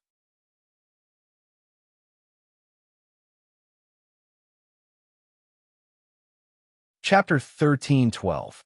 After that, there was no contact. This story was indeed melodramatic, which meant Xishanglan really liked Yin Xiao Yi, just because the two of them had experienced life and death together when they were young. After that, I only saw him once, and that was 2 months ago, Yin Xiao Yi said as she finished the medicine. After escaping, she and Xishanglan had no contact. Yin family didn't care about Yin Xiao Yi, but Xishanglan was different. Xishanglan was the eldest young master of Shi family and the future master of Shi family. Shi family sent out numerous top exponents to rescue him. In the process of escaping, Shi family rushed over and brought Xishanglan away.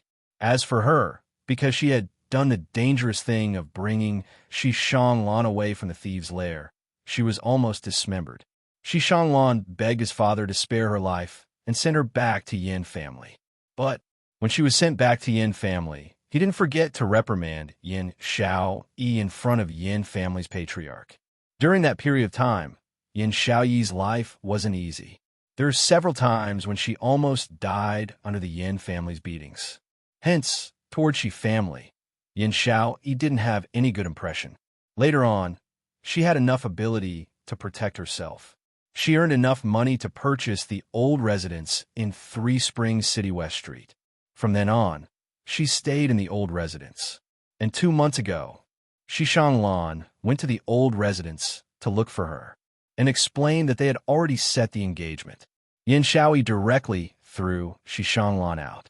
After that, it was this meeting. Yiqing Luo's expression sunk slightly when she heard that, which means, till today, you've only met twice? Yin Xiaoyi nodded. Twice.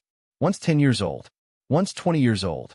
With a gap of 10 years, the two families had set the engagement and even made his own residence look the same as Yin Xiaoyi's old residence, which meant Xishanglan had actually been silently observing Yin Xiaoyi.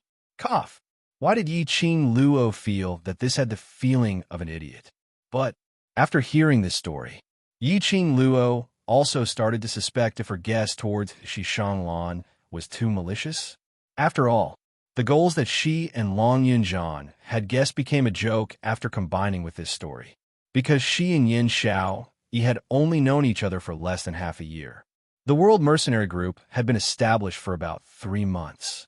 If Xishanglan was here for the divine weapon or for some other purpose, the time did not match with the style of this residence's decoration. Qing Luo. Yin Xiao Yi leaned towards the head of the bed and suddenly called out softly. Yiqing Luo raised her eyes and looked at her in puzzlement. Yin Xiaoyi's gaze was unfocused as she stared ahead. The expression on her face faintly revealed a trace of desolation. You tell me, what is the feeling of truly liking someone? Yiqing Luo was stunned as she reacted. You want to ask about Jin Zi, right? Yin Xiaoyi's gaze suddenly trembled as it fixed onto Yi Qing Luo. If it's Jin Zi or Xishang Lan, who will you choose? Yi Qing Luo asked with a smile. Yin Xiao, he choked on the question. What kind of choice is this? It's not like the two of them don't both like me. When she said the last few words, her voice lowered by quite a bit. If one didn't listen carefully, it was almost inaudible. It wasn't like both didn't like her. She was referring to Qiao Jin. These two people, they obviously liked each other, but they weren't willing to make it clear. This resulted in both of them doubting each other and not liking each other. Thinking of last night, Qiao Jin's choking voice and his desolate back view, Yi Qing Luo felt a burst of melancholy.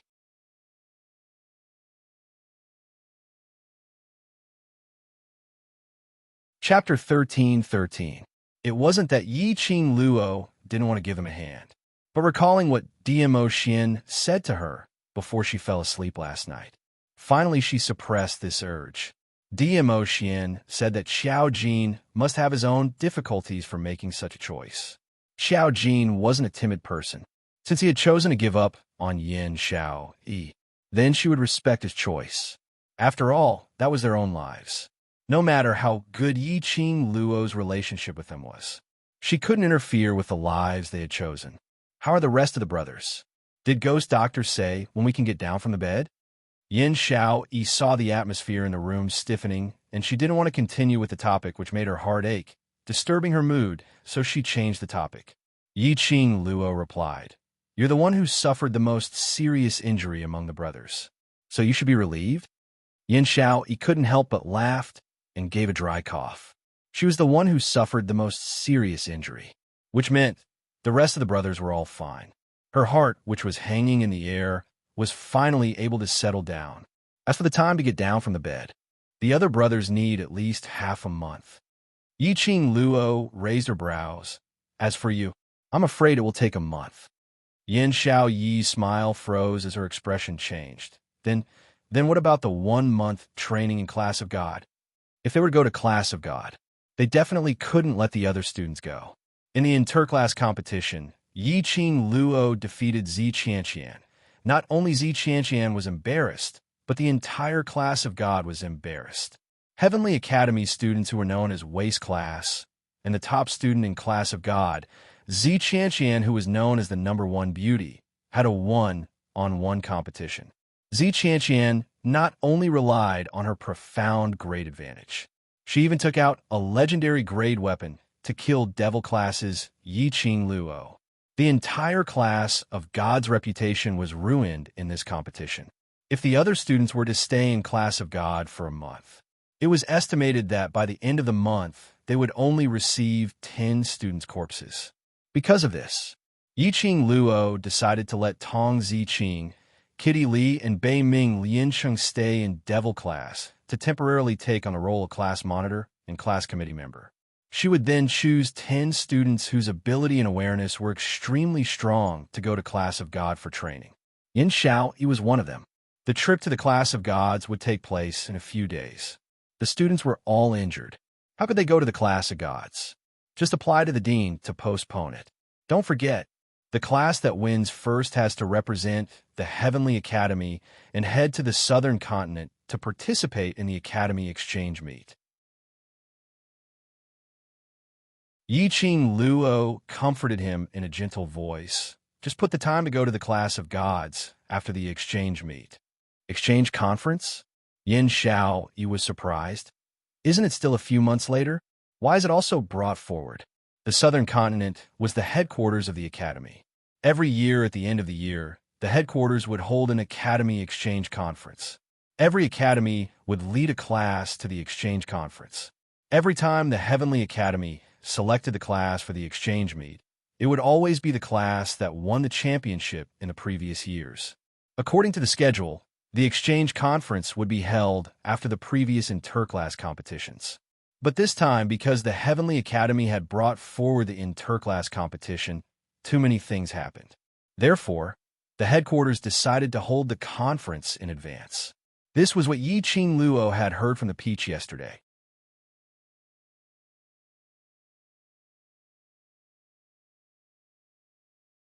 Chapter 13-14. On the second day of recuperating in Shi family, evening, the students' waste tokens sent a message to the academy, gathering all the students to arrive at the academy on time tomorrow morning. Yiqing Luo took a look at her brothers who were still lying on the bed, unable to make any big movements. She decided to go to the academy and personally apply for half a month's leave from the director.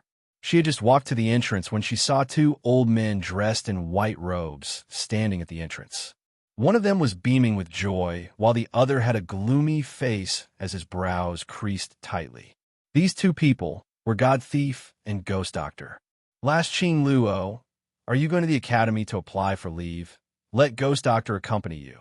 God Thief pushed Ghost Doctor towards Yiqing Luo. Ghost Doctor's status in the academy. Even the director has to be wary of him. Ghost Doctor? Yiqing Luo looked at Ghost Doctor, whose face was filled with impatience as her heart started to pound. She had indeed intended to find a helper to meet the director together, but her initial thought was to find teacher Guei Yu together. After all, between the director and Guei Yu, there was some hidden, unspeakable story. If it was Ghost Doctor along, then there would be no need to specially trouble teacher Guei Yu. But Master Ghost Doctor hated troublesome matters. To make Master Ghost Doctor stay at the Shi family's other residence, to help these students to treat their illnesses. To Ghost Doctor, this was already a huge trouble. Now he still wanted him to accompany her to look for the director? Wouldn't he be too insatiable? Master Ghost Doctor has been helping me to take care of these injured brothers these few days, and has already delayed the medicinal pills for several days, so I'm not numb. Still not leaving? Ghost Doctor's impatient voice interrupted her words. Not waiting for Yiqing Luo to react, Ghost Doctor had already taken the lead, walking towards the direction of Heavenly Academy.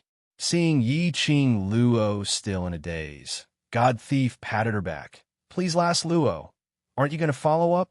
Yiqing Luo was stunned as she looked at Ghost Doctor's departing figure, as her heart felt warm. Her brows overflowed with gentleness as she revealed an elegant smile. God Thief, thank you. My brothers, I'll leave them to you. Saying that, she turned around and immediately chased up to Ghost Doctor's footsteps. Looking at Yiqing Luo's departing figure, God Thief's smile slowly faded. His eyes, which were not the least bit serious, were also covered with a layer of solemnity. Little girl, you have to grow up quickly. Otherwise, when the situation becomes more and more serious, you will lose your qualifications, he muttered in a low voice, as if he was talking to himself, but also as if he was talking to someone, until Yiqing Luo's silhouette completely disappeared from his sight. Only then did Holy Pirate look away. He turned around and walked towards the Shi family's residence. He stepped into the residence and returned to his room. Holy Pirate scanned his surroundings and confirmed that the aura had disappeared. Only then did he slowly open his palm. A paper crane shimmering with mystic light slowly rose from his palm. For the sake of the girl's safety, this matter must be reported. At this moment, a tall and slender figure was standing in the dark not far from the main entrance of the mansion. That glistening purple robe complemented that peerless face, making it even more frightening. I will lose what qualifications? His thin, rosy lips softly mumbled God Pirate's words. His peach blossom eyes gradually narrowed, concealing all the profound meaning. Then he flicked his sleeve. His figure seemed to have melted into the air and disappeared.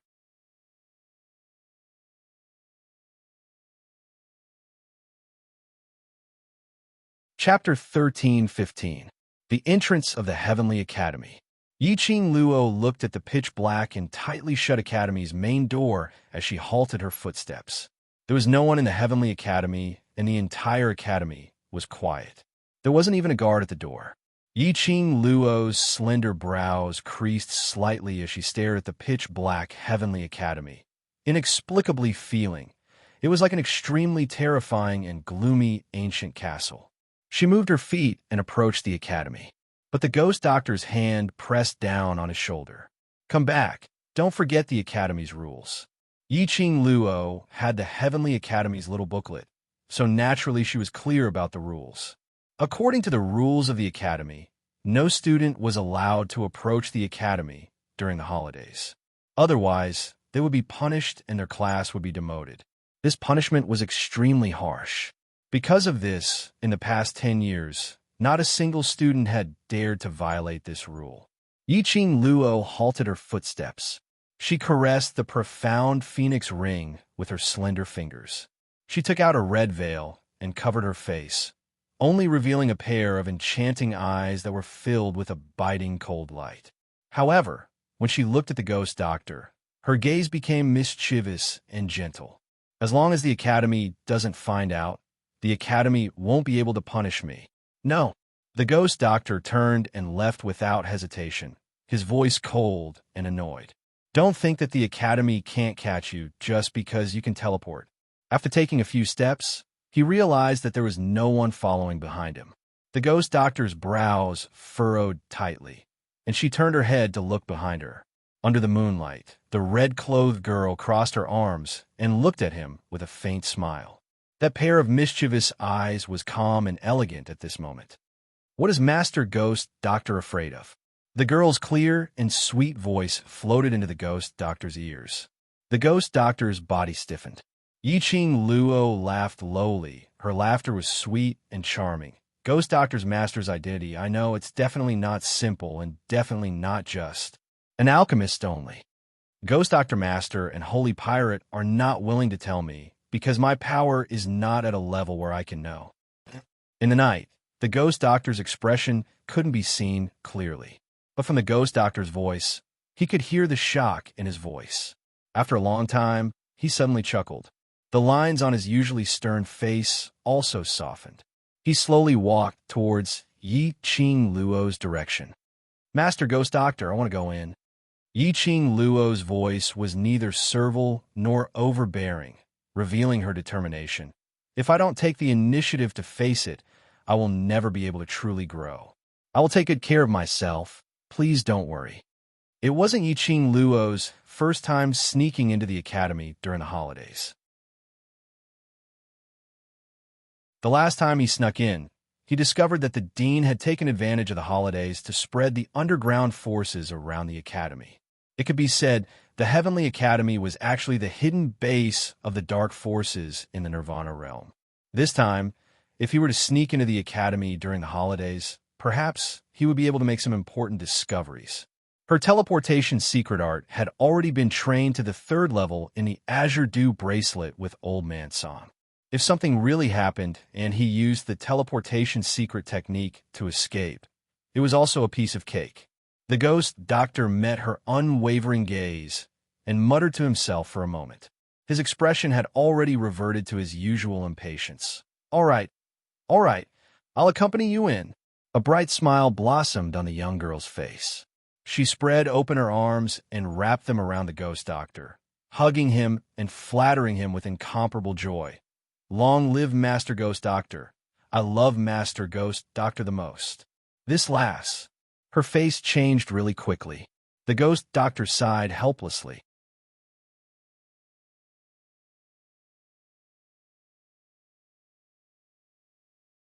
Chapter 13:16. The cold moonlight shone on the ground. Yiqing Luo's agile figure shuttled through the academy. Her footsteps were swift like the wind, totally unable to catch a trace of her. The academy was quiet. After passing by several class courtyards, there was no sound at all. There wasn't any light in the academy, emitting a terrifying cold atmosphere. In the darkness, Yiqing Luo and Ghost Doctor exchanged glances and moved towards the direction of the library pavilion at the same time. Just as she reached the entrance of the library pavilion, Yiqing Luo acutely heard someone's voice coming from the library pavilion. Yiqing Luo's eyes shone brightly as she and Ghost Doctor concealed their presence and quietly approached. On the 2nd story of the library pavilion, a luminous pearl shone brightly on the entire 2nd story. Director knelt on the ground, shivering, and in front of him stood 2 figures. Sir Holy Law, I really didn't know. Didn't know that little slut's ability was so strong. Director kept kowtowing as he broke out in cold sweat. She's just an earth-profound fourth-grade cultivator. How strong can she be? The lady sneered in disdain. Her tone was extremely dissatisfied. For what I see, you obviously want that little slut to win the championship. Director trembled even more. Guardian who? I'm loyal to his lordship. Absolutely don't dare to have any disloyalty, and will not have any disloyalty. Then tell me, how are you going to explain to his lordship that little slut won Shangwan Lu Li's blood oath? The lady walked closer to Director. Under the luminous pearl, that exquisite and beautiful face was covered with a thick viciousness. This face, wasn't it Yi Qing Qian? I don't know. Director didn't dare to look at Yi Qing Qian. I have already increased the difficulty and cooperated with Guardian and Lord Holy Law's request to make Yi Qing Luo lose in the competition, but he wanted to cry, but no tears came out. This pot really shouldn't be carried by him. Right from the start, he had set so many traps to prevent Yi Qing Luo from participating in the competition. And in the competition, every round of the competition, he had cooperated with this Guardian whose request. Finally losing the competition. That was also because Shangwan Lu Li was useless. That was also the fault of that Lord Holy Law who impersonated Lu Shuiyu. In short, if I can't get the little slut's profound heart jade, then this protector will use your profound heart jade and soul to offer it to his lordship first. Yi Qing Qian's cold eyes swept over as she flicked her sleeves. Wolf Shengfa hugged her slender waist tightly from his side. All right, don't get angry and ruin your pretty little face. Yi Qing Qian obediently leaned into Wolf St. Art's arms. Her gaze suddenly turned foxy. I'm worried for Wolf St. Art. If his lordship were to blame you, I'll feel heartache. The sweet voice caused the Wolf Saint Technique's expression to change slightly. He increased the strength in his hand and directly pressed Yi Qing Qian onto the table. The number of souls that his lordship needs today is increasing, and the pure young cultivator's souls are becoming lesser and lesser. The supply is insufficient, and he has already fallen into a coma. Yi Qing Qian's tender and enchanting voice rang in the quiet library pavilion's second story. Before his lordship wakes up, this Saint Art will personally take away the profound heart jade from Yi Qing Luo. Wolf Saint Art said disapprovingly. Immediately he lifted up Yi Qing Qian's skirt. Seeing that you're so worried about this Saint Art will satisfy you now. The room was charming and gentle. Director knelt on the ground, listening to such a provocative voice. He didn't dare to raise his head. And at this moment,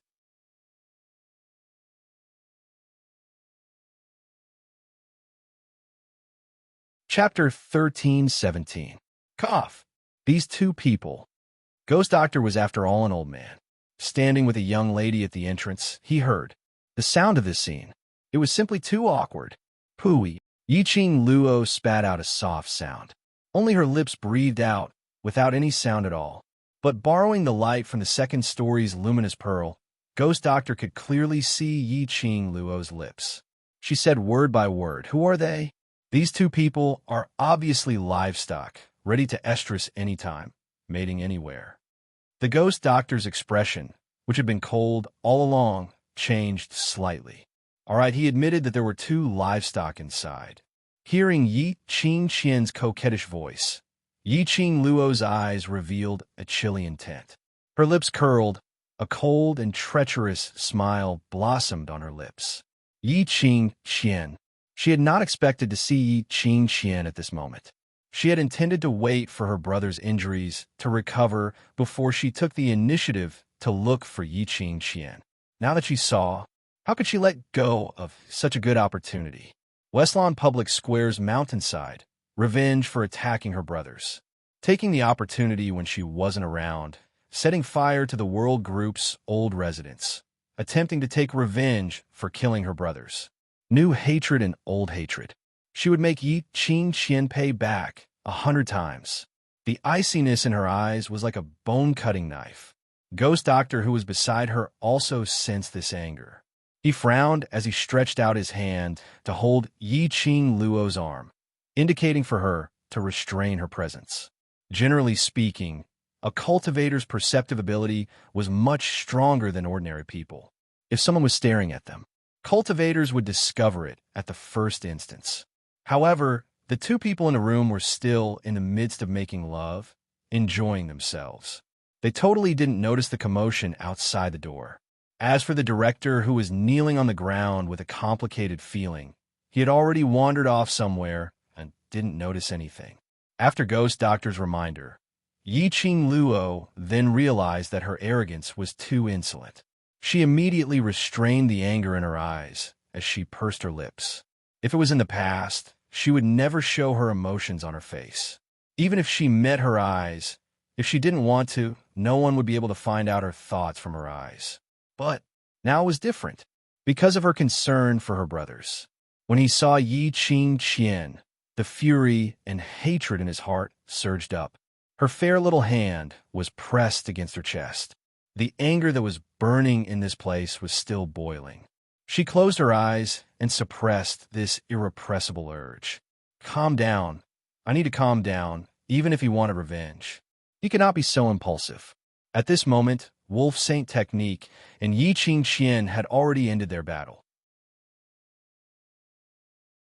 The two of them panted heavily, mixed in with Yiqing Qian's tender panting, praising the Wolf Saint method to be awesome. You're still here. Wolf Shengfa seemed to have just realized that the dean was still kneeling at the side. His face darkened. Do you want me to dig your eyes out? The dean trembled in fear. I didn't see anything. I've been waiting for Lord Saint Technique to give me the next task. The Wolf Sacred Technique still wanted to say something, but his chest was caressed by a soft and boneless little hand. Lord Sacred Technique, why bother with him? Who is your woman? I don't think he has the guts to look. This touch made the Wolf Saint Technique feel something again.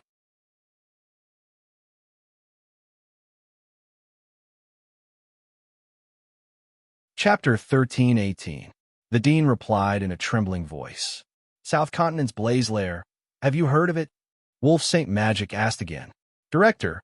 Yes, I have. Wolf Saint Magic replied. Recently, there was some movement in the Blaze Lair.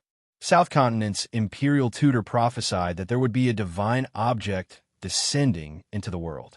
South Continent's major forces swarmed over, but no one came back alive. Director suddenly understood something. What Lord Saint Magic means is, Lord is about to break the seal, and the demand for souls is increasing. Wolf Saint Magic said faintly. Director knelt on the ground and kowtowed. I understand. This lowly one will definitely handle this matter beautifully and won't give Lord Saint Law any more trouble. Wolf Saint Magic's nature was flourishing from Yiqing Qian's teasing. After giving his instructions, he casually waved his hand and suppressed Yiqing Qian once again. Director immediately got up and retreated to the door as if he had received the order. Director closed the second-floor door and patted his chest as he took a deep breath. He wiped the cold sweat off his head and was about to leave. Suddenly his footsteps paused and his nose sniffed. It seemed there was a familiar smell. Before he could think deeper, he heard Yiqing Qian's coquettish voice coming from the second floor of the library pavilion. He shrank his neck and quickened his footsteps.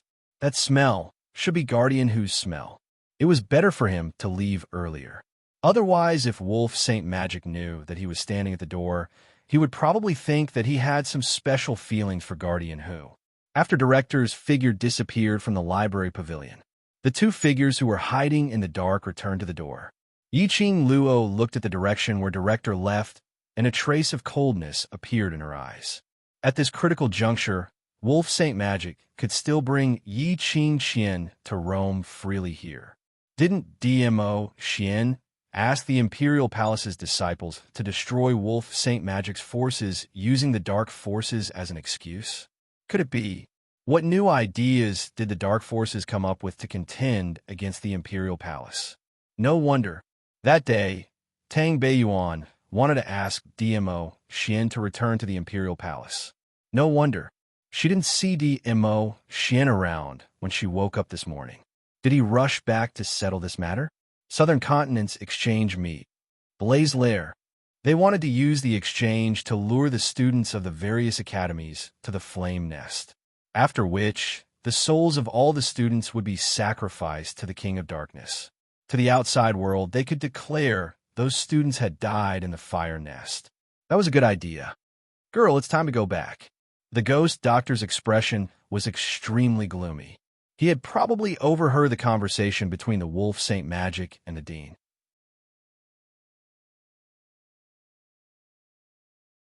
Both of them had guessed the purpose of the Holy Wolf technique. The ghost doctor probably wanted to discuss this matter with God Pirate. Yiqing Luo nodded her head.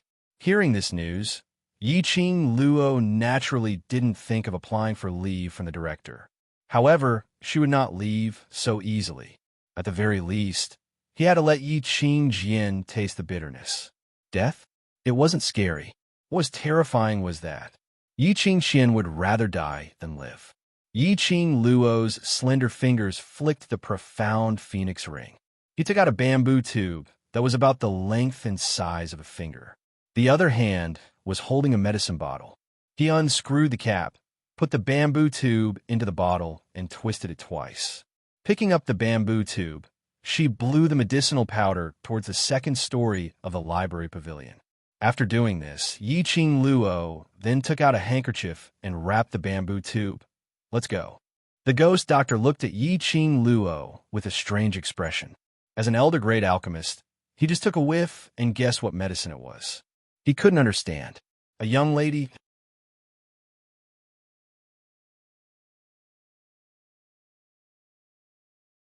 Chapter 1319. This medicine was made up of hundreds of extremely potent medicinal herbs which could make one boil and be in heat were refined. The effect of this medicine was extremely strong. Yiqing Luo named this medicine ecstasy powder. Just a little bit of it. Men would always maintain this hot-blooded state at all times. And the more boiling, the more energetic they were. So energetic that even if there were 5 to 6 women at the same time, they wouldn't feel tired at all. Of course, this kind of boiling spirit, under the condition of being in heat at all times. The woman who was slept with will be miserable. This medicine had no effect on the man's early stage. But under the premise of the man being affected by the ecstasy powder, the woman who had sex with the man will be miserable. The side effects of this medicine would slowly be transferred to the woman's body through the sex, spreading throughout her internal organs. In less than a month's time, this woman's internal organs would dry up and she would die. Even if the doctor came to check her pulse or to dissect the corpse, they could only find out the woman would die of old organs on the spot. And the man who was affected by the ecstasy powder would unscrupulously overdraft his own energy in this 1 month. Finally, he would die on the woman. Furthermore, Yiqing Luo was very curious. If Wolf Saint technique was bewitched by this medicine and went crazy to forcefully take over Yiqing Qian, would Yiqing Qian split open again like the last time Lung Feng Hua was in the Imperial Garden, bleeding profusely? Of course, if Wolf Saint technique really loved Yiqing Qian, no matter what, he would bear with the ecstasy powder's effect for Yiqing Qian to avoid being too intimate with her. With a status like Wolf Saint technique, he could have as many women as he wanted. Just a wave of his hand was enough. Of course, this depended on whether Wolf Saint technique's willpower was strong enough. This depended on whether Yiqing Qian was willing to let Wolf Saint technique find other women to settle. Most importantly, they were so crazy now. Could Yiqing Qian still walk out of the second story of the library pavilion? Yiqing Luo was looking forward to the next show. After leaving the academy, Ghost Doctor's gaze towards Yiqing Luo was extremely strange. It made Yiqing Luo's hair stand on end. She raised her hands in surrender. Master Ghost Doctor, ask whatever you want to ask. Don't look at me like that. That medicine, how did you get it? Moreover, there were a few medicinal herbs that even he couldn't ask about. The attention of the Ghost Doctor, who was obsessed with refining medicine, was completely attracted by this medicinal herb. Give me that medicine bottle. Yiqing Luo's expression turned strange as she looked suspiciously at Ghost Doctor. Master Ghost Doctor, you're already so old, using medicine to raise your own physical strength. Isn't it a little too much? Speaking of this, Yiqing Luo paused for a moment. Seeing that the Ghost Doctor's expression was becoming darker and darker, she hugged her head and softly admitted defeat. Master Ghost Doctor, if you really want this type of medicine, I'll specially refine a pill for you some other day. At least it won't harm your body. Take out the medicine. The Ghost Doctor couldn't take it anymore. His white brows trembled. Yiqing Luo pouted as she retrieved the bottle of ecstasy powder from the profound phoenix ring. The Ghost Doctor snatched it away and stuffed it into his sleeves. Yiqing Luo's lips twitched. Do you need to be so robber? In the past, she was the one who snatched other people's things without saying a word. Now that it was her turn to be snatched, she didn't dare to voice out her anger. This feeling was really aggrieved. Seeing Ghost Doctor holding the medicine bottle, not even turning his head back as he walked towards the direction of the villa.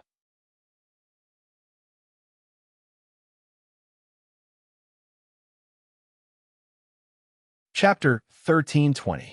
Ghost Doctor directly ignored Yiqing Luo's howls, and in a blink of an eye, he had already blended into the night. Yiqing Luo touched the red veil on her face. She'd better return to Shi family's residence to rest first, and go to the academy tomorrow morning to apply for leave from the director. Just as she was about to raise her hand and pull down the veil, the wind brought along a strange smell. Her ears twitched, and indeed heard the sound of something breaking through the air. Her expression sunk slightly, and her figure swiftly stretched out. An enchanting red dress, in the night, drew an alluring arc. That red remnant shadow seemed to have added a beautiful shadow to the night. Bam! A loud sound was heard.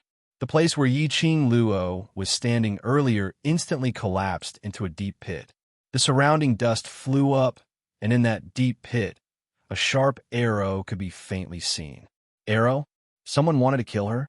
Yiqing Luo stared at that arrow, which was stuck into the ground. Its tail was still shaking as she squinted her eyes. Before she could ponder deeply, someone had already submitted the answer, only to hear an extremely familiar voice coming from the darkness. That tone was filled with thick hatred and anger. I just heard that little slut Yiqing Luo's voice over there. Go and search. Go and search. When he mentioned Yiqing Luo's name, Yiqing Luo could hear the sound of teeth grinding in these 3 words. There was a feeling of wanting to tear her into pieces and skin her alive. Yiqing Luo's brows rose as she stopped her footwork. She directly crossed her arms and stood on the original spot. With a smile which didn't look like a smile, she looked towards the direction where the voice was getting nearer. From the alley, 10 overkillers with bows and arrows walked out.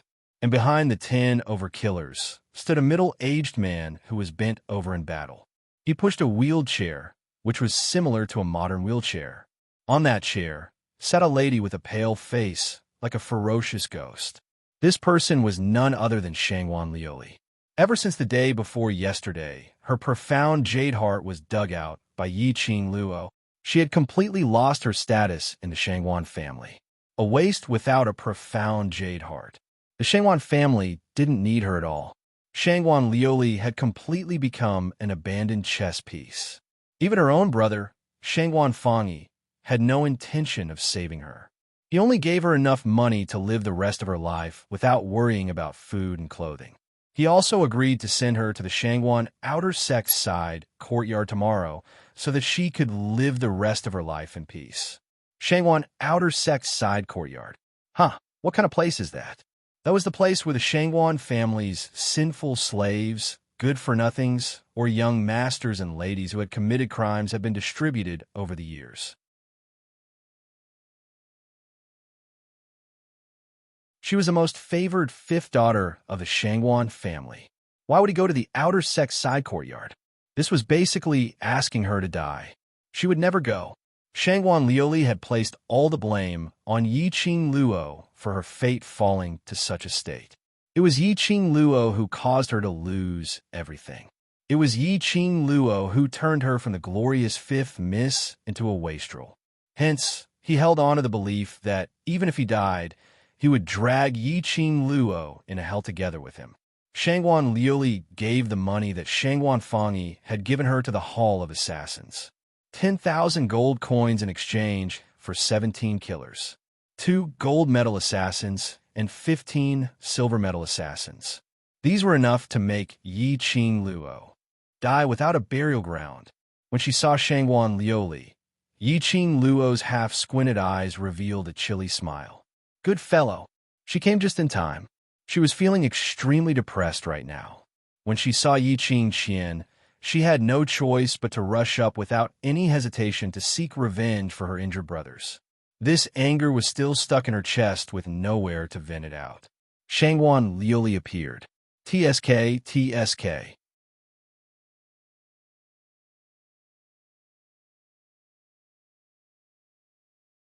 Chapter 1321. Yiqing Luo. Shangguan Liuli gritted her teeth as she shouted Yiqing Luo's name. You slut. It's all because of you. All because of you. You caused me to become like this. I'm going to kill you. Her eyes were filled with madness as she called out to the killers beside her. Kill her. Kill her for me. These killers were all well-trained, but they couldn't help but felt some displeasure towards this employer. Most of their daily work was done on their own. They had the habit of checking on their targets. Then they would take action under the circumstances where no one knew. But this crazy Shangguan family's fifth miss, no matter what they investigated or where they went, she would follow behind them. To put it nicely, she wanted to see Yiqing Luo die in front of her. Hence, a group of killers brought along a waste and wandered around. Their efficiency was also reduced by half. Especially this waste. There was a hole in her brain. The hole was filled with sh*T. Earlier, these killers were checking on the Academy's entrance, checking on when Yiqing Luo would return to the Academy. Coincidentally, they heard Yiqing Luo's voice. This waste with a hole in her brain was clamoring for them to take action, taking action secretly and not hitting the target. So forget it. But this waste with a hole in her brain was clamoring towards Yiqing Luo. They were killers. Their information network was the best. The news of Yiqing Luo having a divine relic, divine dragon, and sacred beast, they knew about it too. Going head-to-head might end up in a miserable state. However, the killer's inner roars could not be transmitted to this waste with a hole in her brain. When Shangguan Liuli saw Yiqing Luo, she only saw Yiqing Luo in her eyes. Her entire brain could only be stuffed with Yiqing Luo. She didn't want to bother about anything else and couldn't be bothered. At most, she would self-explode and perish together with Yiqing Luo, such a stubborn employer who sent herself to death without any hesitation. These killers had no way to defy her. After accepting the mission, for the sake of the killer hall's reputation and credibility, even if the employer had a hole in her brain, they had to brace themselves and listen to the employer's instructions. Yiqing Luo's lips curled as her fingertips flicked and a flame fan appeared in her hands. It was her newly repaired glower flame fan. She could use these people to test how powerful the gourd flame fan, which had merged with her soul, was. Yiqing Luo's lips curled into a chilly arc as her cold gaze fell onto Shangguan Liuli. Shangguan Liuli, I didn't expect you to be so trustworthy.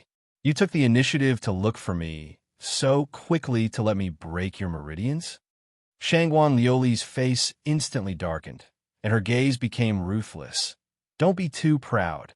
I want to see if your life will be taken away first, or if my meridians will be severed.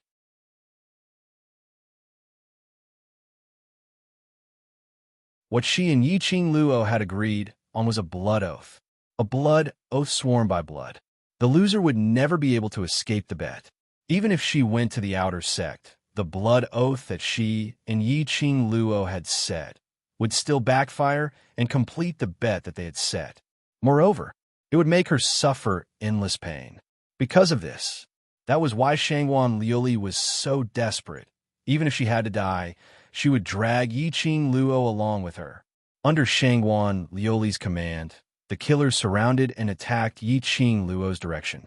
The surging dark force covered the sky and covered the earth. The Killer Hall's killers were indeed specially trained. 2 gold medal killers. Their profound grades were at least Mystic Profound 8th grade and Earth Profound 2nd grade.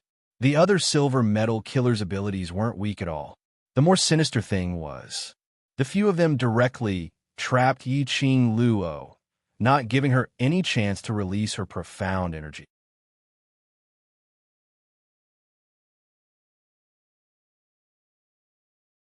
Chapter 1322.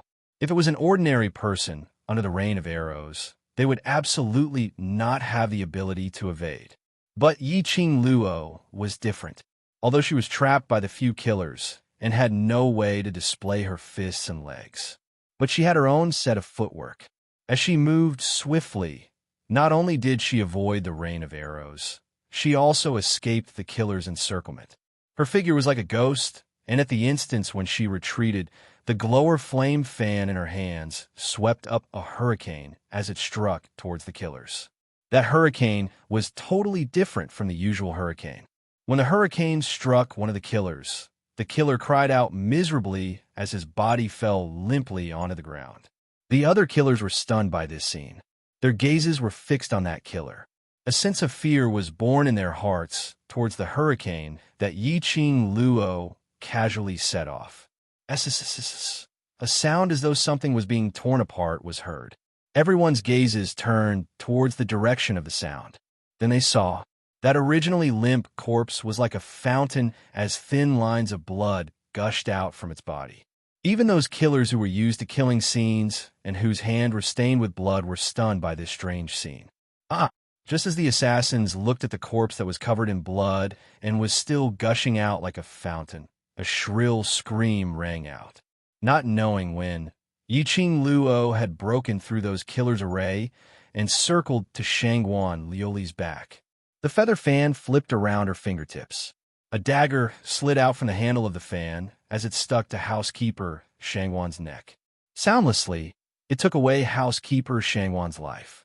And at the next instance, Yiqing Luo's dagger, which was stained with blood, was already on Shangguan Liuli's neck. She didn't use much strength, just stuck to her neck. They could see the open wound on her neck and the blood oozing out, as it blended with the blood on the dagger. Shangguan Liuli's entire body turned stiff as she didn't dare to move at all. Unbelievable. Yiqing Luo was actually able to get close to her silently and kill housekeeper Shangguan under the situation where the gold medal killers were obstructing her. Gold medal killers. 2 gold medal killers. It was because of these 2 gold medal killers that Shangguan Liuli could be so unbridled. But these 2 experienced killers were the top 50 gold medal killers in the Killer Hall. He couldn't even touch the hem of Yiqing Luo's clothes. Yiqing Luo, although she kept saying that she was going to die sooner or later after living in such a state, Gu Shijiu had no choice but to accept her fate. She was no longer afraid of death. But at the brink of death, Shangguan Liuli's heart still surged with a sense of fear. The coldness on his neck brought with it the feeling of sticky blood. The thick smell of blood filled her nose. Shangguan Liuli felt like vomiting. "Don't be afraid. I'm just here. To complete our bet, I won't kill you." Yiqing Luo's smiling voice was close to his ear. That laughter was sweet and pleasant. However, in Shangguan Liuli's ears, it was a voice from hell. Bet? Isn't that? He wanted to break her tendons and veins? Shangguan Liuli's face suddenly turned pale. Before he could open his mouth to beg for mercy, he felt a sharp pain in his arm. At some point, the dagger that was pressed against her neck had moved to her arm. It was just a gentle stroke. Fresh blood gushed out. Shangguan Liuli clearly felt that something in her arm seemed to have broken. A burst of tearing pain made her cry out miserably. Those killers speedily closed in on Yiqing Luo as they surrounded her. She heard that chilly voice as it rang indifferently. "My target is only Shangguan Liuli alone. I didn't make a move because I don't want to go against the Killer Hall. If you insist on doing this mission, then don't blame the World Group for not showing any mercy."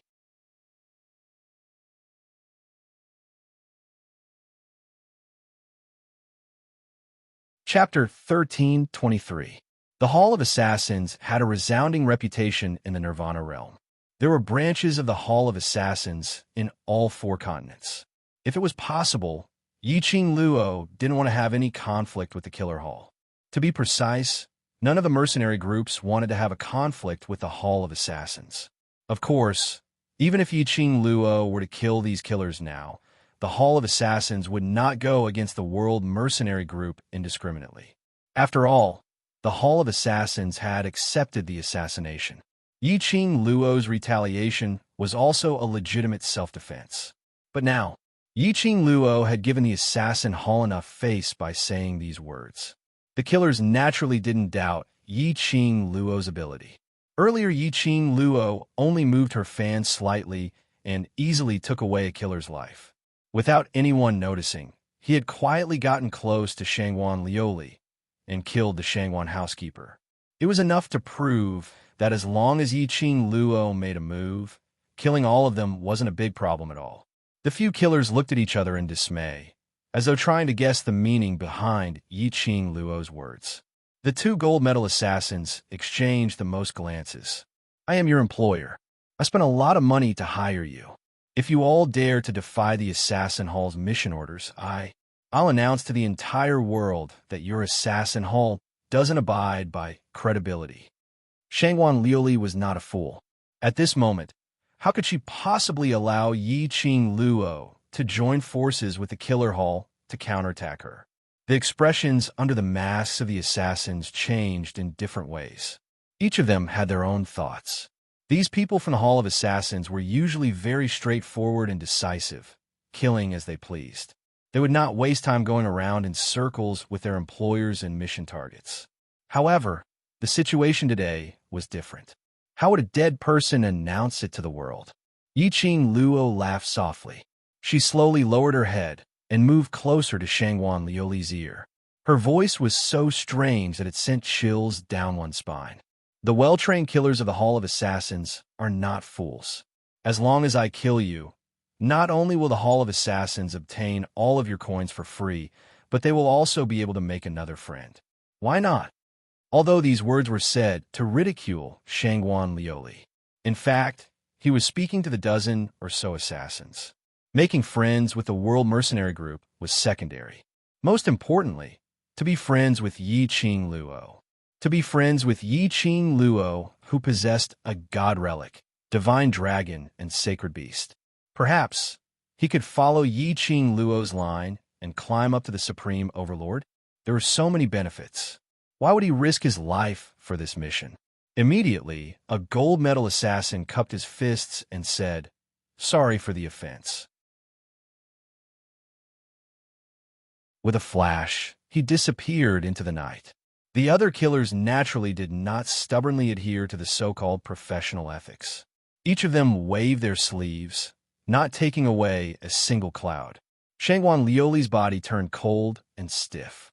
Her eyes widened in disbelief as she looked in the direction the killers had left. The assassins of the Hall of Assassins really left? Did they actually abandon their employer and fled? Meeting with Yiqing Luo's smiling eyes, Shangwan Lioli's entire body turned stiff. He couldn't believe what he was seeing. Could it be the reason why he came to look for Yiqing Luo today was to personally deliver himself into her hands? No, that's not it. She wanted to perish together with Yiqing Luo. Looking at Yiqing Luo's complacent smile, Shangwan Lioli's eyes instantly shot out an intense, murderous intent. Her eyes turned red as she suddenly raised her remaining hand and pressed hard against her own heart.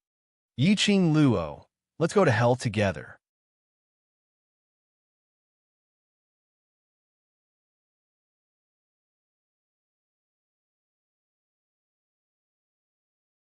Chapter 1324. Yiqing Luo was slightly astonished as her brows rose slightly, revealing a teasing smile. She had not expected Shangwan Lioli to use her own life to gamble, trying to self-explode and drag her to die together. How could she let Shangwan Lioli die so easily? Shangwan Lioli felt her heart was getting hotter and hotter as it expanded, as though it was going to squeeze her chest open. There was no longer any fear on her face. On the contrary, it was that kind of bone-chilling excitement. The excitement of facing death. As long as she thought that Yiqing Luo would die together with her, she didn't care about anything else. Just as her heart was about to explode, Shangguan Liuli's arm suddenly felt a sharp pain. Her swollen heart seemed to have been poked through a hole as it deflated instantly. What was going on? Shangguan Liuli's expression was aghast as she looked down at her own heart. How could this self-detonation stop? She clearly felt her heart expanding. What a pity! A chilly laughter rang beside her ears. Yiqing Luo's eyes narrowed slightly as she glanced at her with a faint smile. Poor little fellow, your self-explosion trick has been exposed. What other ways do you have to kill me? Yiqing Luo smiled brightly. Her smile was like a blooming flower, exceedingly beautiful. However, the dagger that slid out from her fan handle was doing something completely different from her expression. The sharp dagger shone with a silver luster.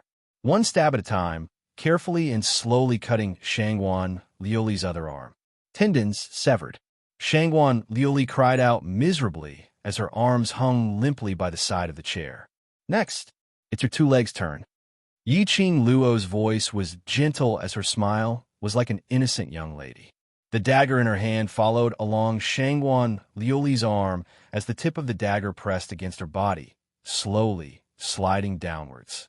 The icy cold touch made Shangguan Liuli not dare to move. Earlier, when she self-exploded without any fear. At this moment, her tensed-up emotions completely relaxed. She was afraid. She was afraid. She didn't want to die. She didn't want to die in front of Yiqing Luo. The shrill screams made it impossible for Shangguan Liuli to think about anything else. She felt a sharp pain in her legs, as if something sharp had pierced through them. The smell of blood in the air was getting thicker and thicker. I cut the wrong place. Yiqing Luo cried out in surprise. I'm really sorry. I don't quite understand the tendons and meridians on the feet. Let's start again. Wrong again. Why is it so difficult to find the veins in your leg? TSK. Wrong again. This lasted for the time it took to brew a cup of tea. Both of Shangguan Liuli's legs were already covered with bloody holes. Yiqing Luo withdrew her feather fan and wiped her sweat. Finally cut off the tendons on your leg. It's really not easy. Shangguan Liuli screamed in pain, her voice hoarse. The pain in her body and the feeling of losing blood caused her to be in extreme pain. Shangguan Liuli screamed at the top of her lungs. You killed me. Kill me if you can. Just kill me. She would rather die than suffer such torture. So painful that she didn't even have the energy to bite her tongue to commit suicide. Our bet has come to a successful end. Yiqing Luo yawned and was about to say something.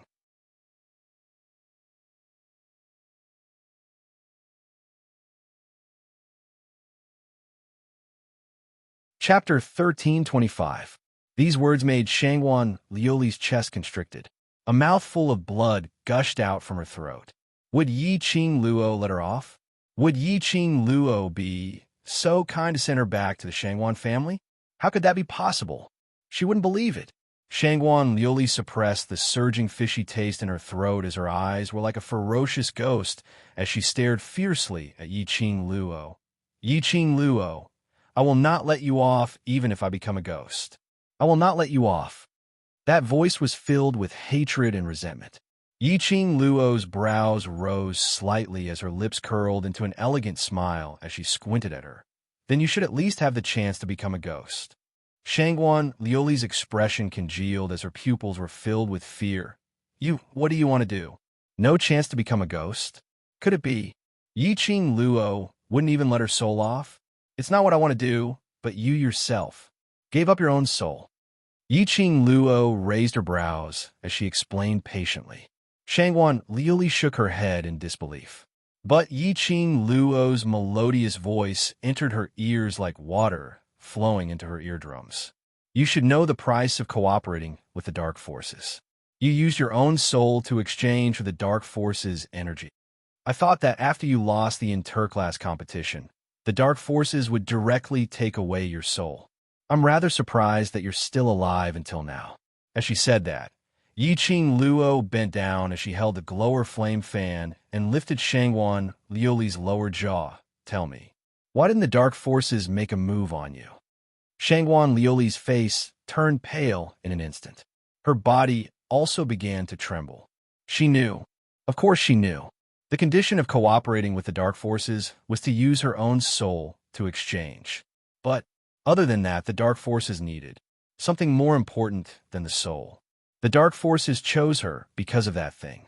To be able to live till now, it was probably because of that thing. Shangwan Liuli raised her eyes as she stared at Yiqing Luo with a pair of bloodshot eyes which were filled with hatred. Suddenly, she grinned as she gave out a maniacal laugh. Beg me. Beg me, if I'm happy, I might tell you. Ha! Yiqing Luo sneered. I'm afraid I'll have to disappoint you. Even if you beg me, I might not be happy and let you off. Her words had just ended when Yiqing Luo casually waved her hand.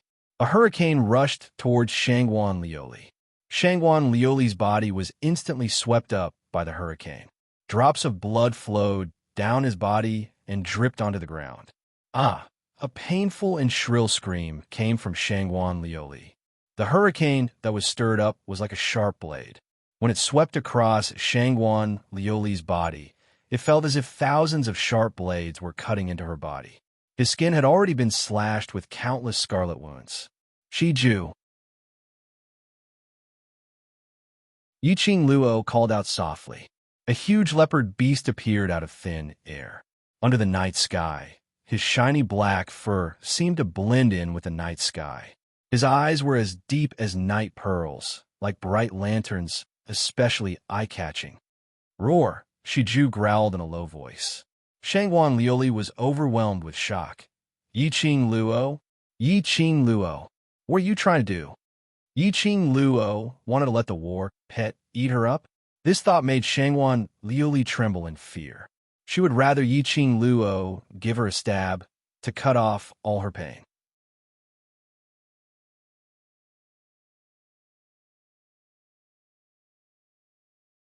Chapter 1326.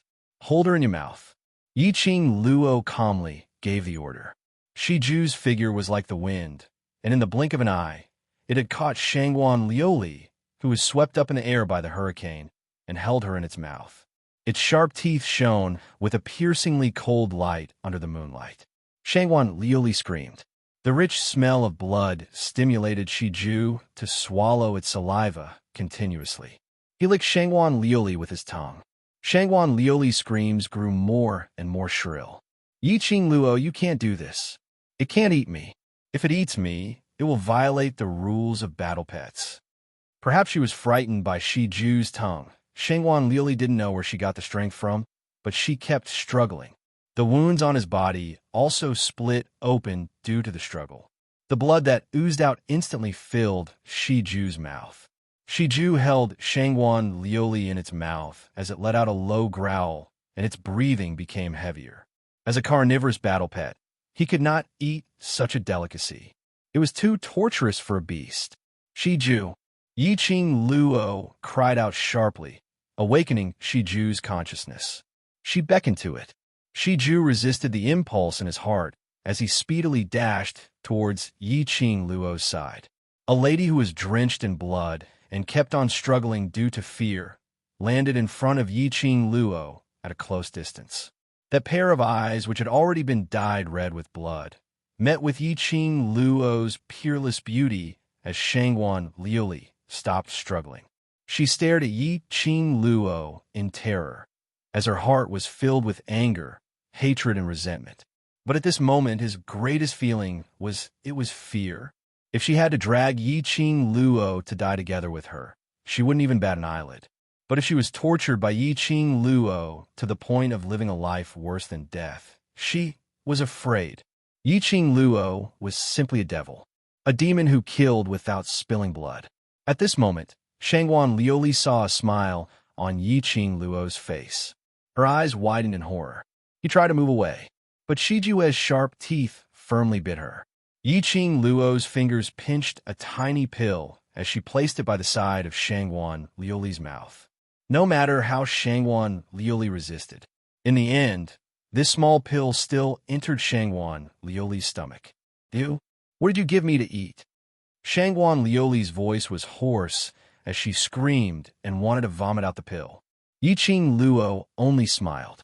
A pair of enchanting eyes glowed with a seductive luster under the night sky. Her pink lips slightly opened, and her voice was calm and indifferent. "Shiju, take her to the Warcraft Forest and throw her to the 3rd or 4th floor. Watch her being eaten until not even her bones are left, and then come back to me." Shiju blinked its huge eyes. "Don't even think about stealing it. If I find out that you have eaten human flesh, I will not hesitate to drive you back to your mother's side." Yiqing Luo's next sentence made the radiance in Shiju's eyes dim down. "Roar," Shiju responded in a low voice. No matter how delicious human flesh was, it couldn't compare to being able to follow the owner. Holding Shangwan Liuli in its mouth, Shiju moved its limbs and dashed towards the direction of the magical beast forest. Shangwan Liuli's screams gradually drifted away. Yiqing Luo only retracted her gaze when the voice disappeared completely. She pulled out a handkerchief and carefully wiped the bloodstains on the dagger. Looking at the dagger, which was glowing brightly once again, she then kept the glower flame fan properly. Following that, her charming eyes fixated on a certain spot in the darkness. Her gaze was calm, without any trace of emotion. "How much longer do you want to peek?" A chilly voice dispersed along with the wind. Under the night sky, a crimson figure walked out from the darkness. A crimson-colored brocade robe wrapped tightly around the young man's slender and tall figure. As the young man neared, the air seemed to be condensed, as though it was frozen by frost.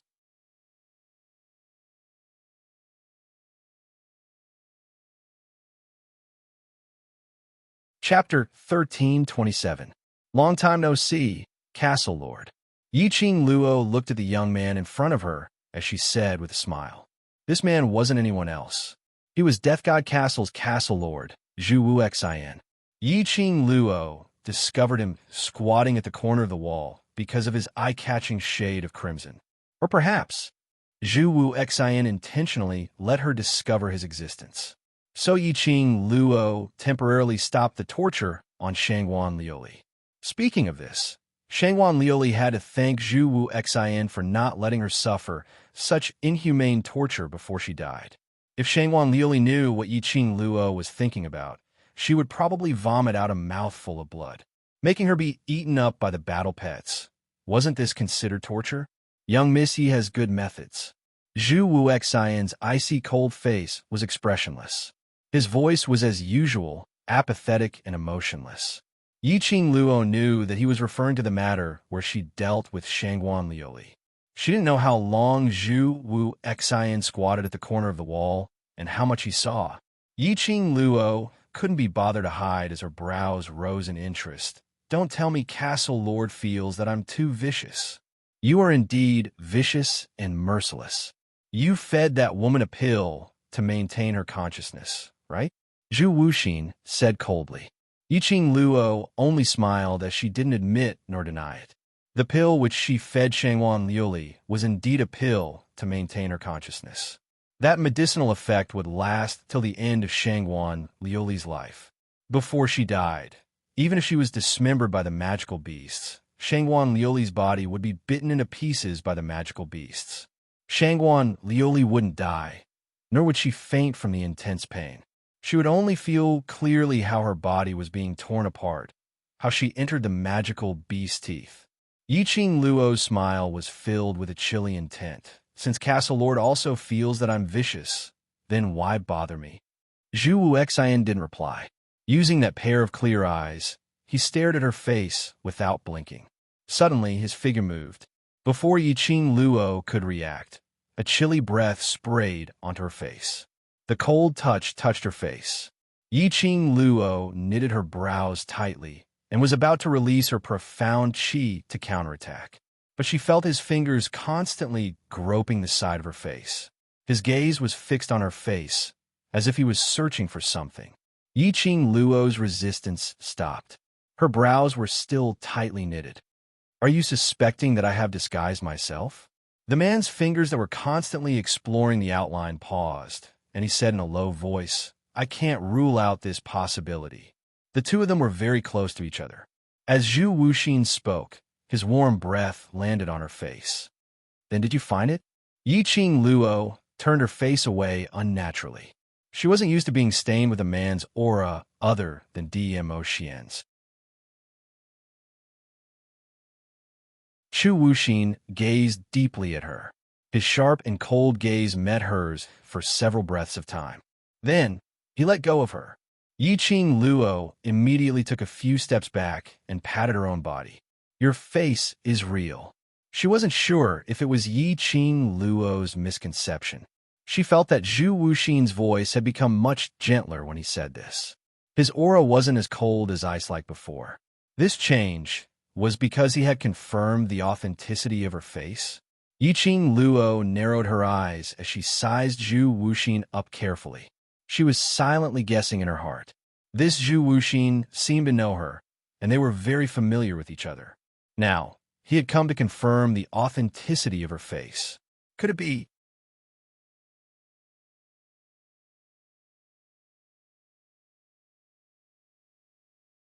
Chapter 1328. Something wasn't right. She had taken over this body for such a long time. She had long become one with this body. In her memories, there was no such person named Zhu Wuxin. For a man with such a strong presence like Zhu Wuxin, if she had met him before, how could she not recognize him? Had Zhu Wuxin remembered wrongly? Or had she really forgotten about Zhu Wuxin? Seeing Yiqing Luo remaining silent, Zhu Wuxin's gloomy gaze was fixated on her eyes, as though he was trying to find out some information from her gaze. Their eyes met, and after some time, Yiqing Luo's brows rose as she gave a teasing smile. I'm so sorry to disappoint Castle Lord. The one who has this face is a vicious and merciless woman. Following that, a cold intent flowed past her charming eyes. She smiled faintly. So, Castle Lord, don't be affected by this face of mine. Saying that, she turned around and strode into the night. Her red dress was as enchanting as a blooming rose. As she walked, it was as though she was a raging flame, as she drew an arc in the air like the setting sun. Momentarily, it dyed Zhu Wuxin's clear eyes red. The expression on his face at this instance had some changes. He fixed his gaze on Yiqing Luo's departing figure. Until Yiqing Luo was about to disappear, that serene and cold voice floated into Yiqing Luo's ears along with the wind. If you want to live on, being vicious and merciless is a necessary method. You're not wrong. Yiqing Luo's footsteps halted. When she turned back, that crimson figure had already disappeared. That sentence of his, what did it mean? Was he finding an excuse for her vicious and merciless actions? Although that was what he said, but his tone was filled with helplessness and a tinge of desolation. What was he trying to do? Did he feel that she would be able to live better in this world in this way? Or did he feel that the current her and the one in his memories was different? Just as she was searching for those memories of herself and Zhu Wuxin, her waist suddenly tightened as an elegant sandalwood scent entered her nostrils. Warmth instantly enveloped her petite body. Yiqing Luo's body stiffened, and after she felt the familiar embrace, she softened. Before she could even open her mouth, her body was forcefully straightened, facing the man. An overbearing and forceful kiss landed on her lips. This kiss seemed to be asking for something urgently, scorching and overbearing, making Yiqing Luo unable to catch her breath. Ah Xian! Yiqing Luo's muffled voice spilled out from her entwined lips. You? How? What responded to her was an even more intense kiss. Not knowing how long had passed, Yiqing Luo felt dizzy and her body turned soft like a puddle of water before Dmo Xian stopped this suffocating kiss. She leaned against his chest, gasping for air. The powerful arm around her waist tightened even more. Ah Xian!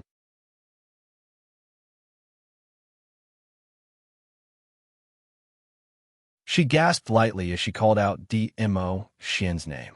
Beside her ears, The sound of the man's heavy breathing came wave after wave. The scorching air hit her skin. After hugging for a long time, Yiqing Luo's breathing finally adjusted. She lifted her head, her eyes still containing a hint of seduction. When she met with that pair of peach blossom eyes which seemed to bear all the tenderness in the world, Yiqing Luo's heart trembled fiercely. She looked at his eyes in a daze, as though she had already sunk into that peach blossom forest, unable to extricate herself. Other than me, you're not allowed to think of any other man.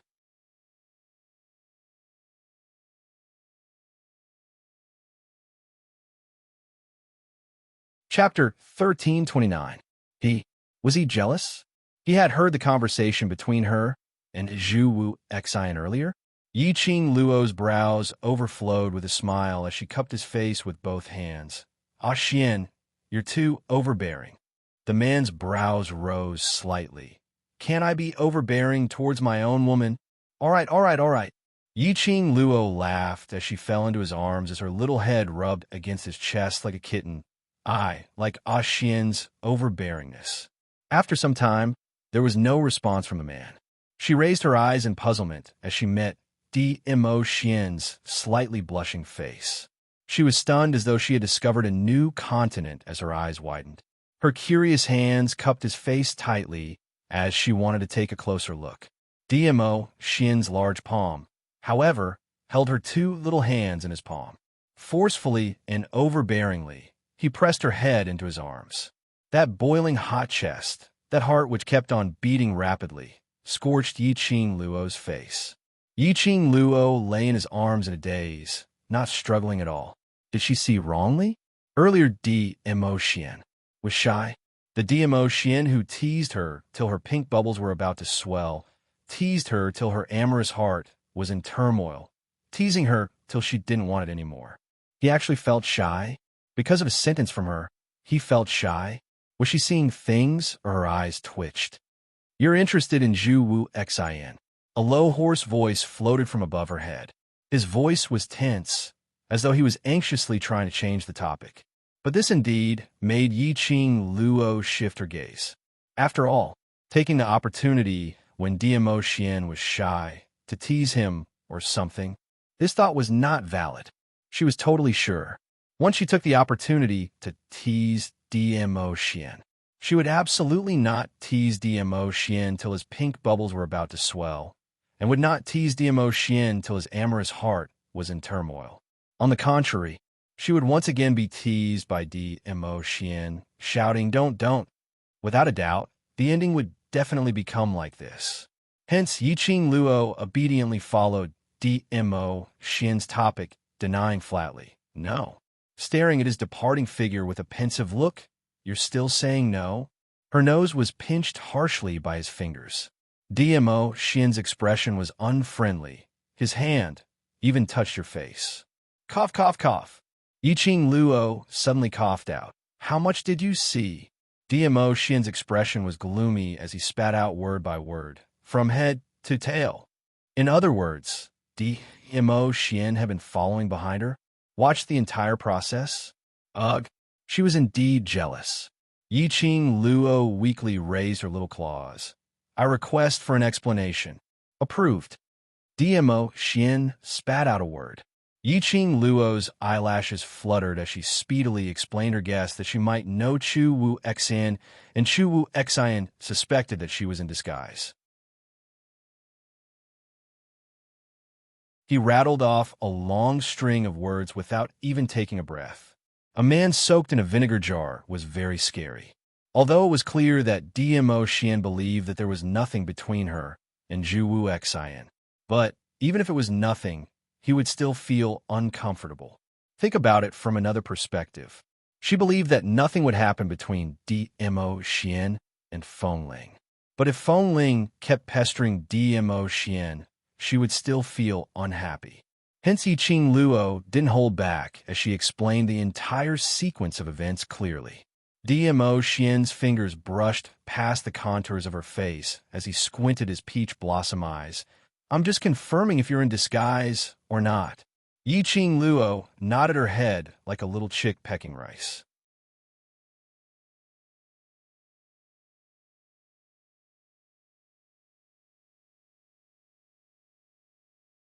Chapter 1330. Yiqing Luo's lips felt extremely scorching from his slender fingers. Look, this man was flirting with her again. His flirting was so natural that it made one blush. Earlier, she must have seen wrongly when she saw him being shy. His ability is above mine, and his speed is also above mine. I didn't intentionally let him touch me, so you can't blame me. Yiqing Luo pursed her lips as her eyelids drooped down. Zhu Wuxian was standing right in front of her in an instant. She didn't even have a chance to react. Furthermore, he wants to prove if I'm the real Yiqing Luo. If I don't let him personally verify that I'm not in disguise, then things will become even more complicated. Just as she was saying that, DMO Xian's finger took the opportunity to enter her lips. So you obediently allowed his dirty hand to touch your face? The man's voice was extremely soft, revealing a sliver of dangerous aura. His low and hoarse voice gave off an intoxicating allure. Yiqing Luo felt a chill down her spine. The finger that was moving on her teeth seemed to have some magical power. Her heart started to beat faster. The blushing young lady raised her eyes slightly. A pair of bewitching eyes looked towards DMO Xian. Then, how do you want to punish me? Under the silent night, Yiqing Luo clearly heard the man's throat making a rumbling sound. That peerless face was covered with an expression that made her blush to her ears. His gaze was naked, as though he could see through her clothes and see everything about her. DMO Xian's long arms tightened, as he couldn't wait to rub the young lady's soft body into his body.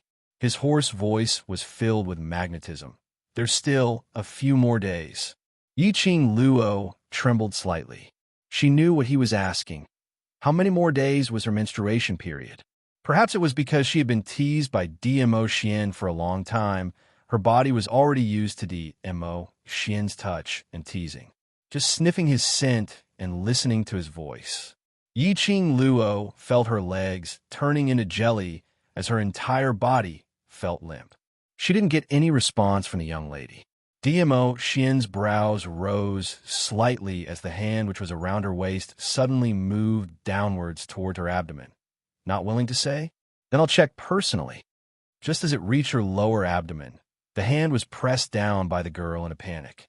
The young girl's red face was filled with anger and humiliation. Beast! Yiqing Luo gritted her teeth and spat out. Test, test, test. What the hell are you doing? As he said that, he angrily flung DMO Xian's hand away. They were still on the street. There was even a corpse lying on the ground. Was it really okay for him to touch her body like that? Even if he was in heat, he had to look at the place. Yiqing Luo glared at the man who had an evil smile on his face and pushed him away. Go back to the mansion. Come back tomorrow to apply for leave.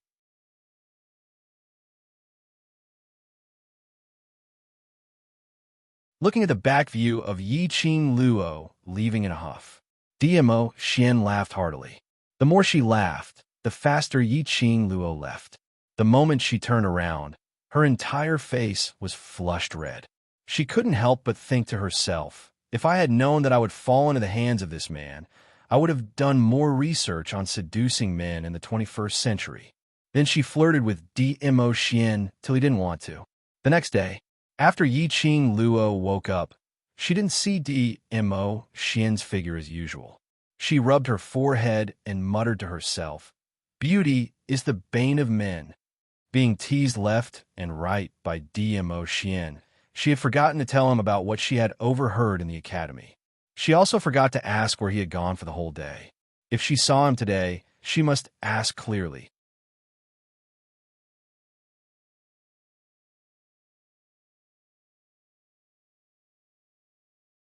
Chapter 1331.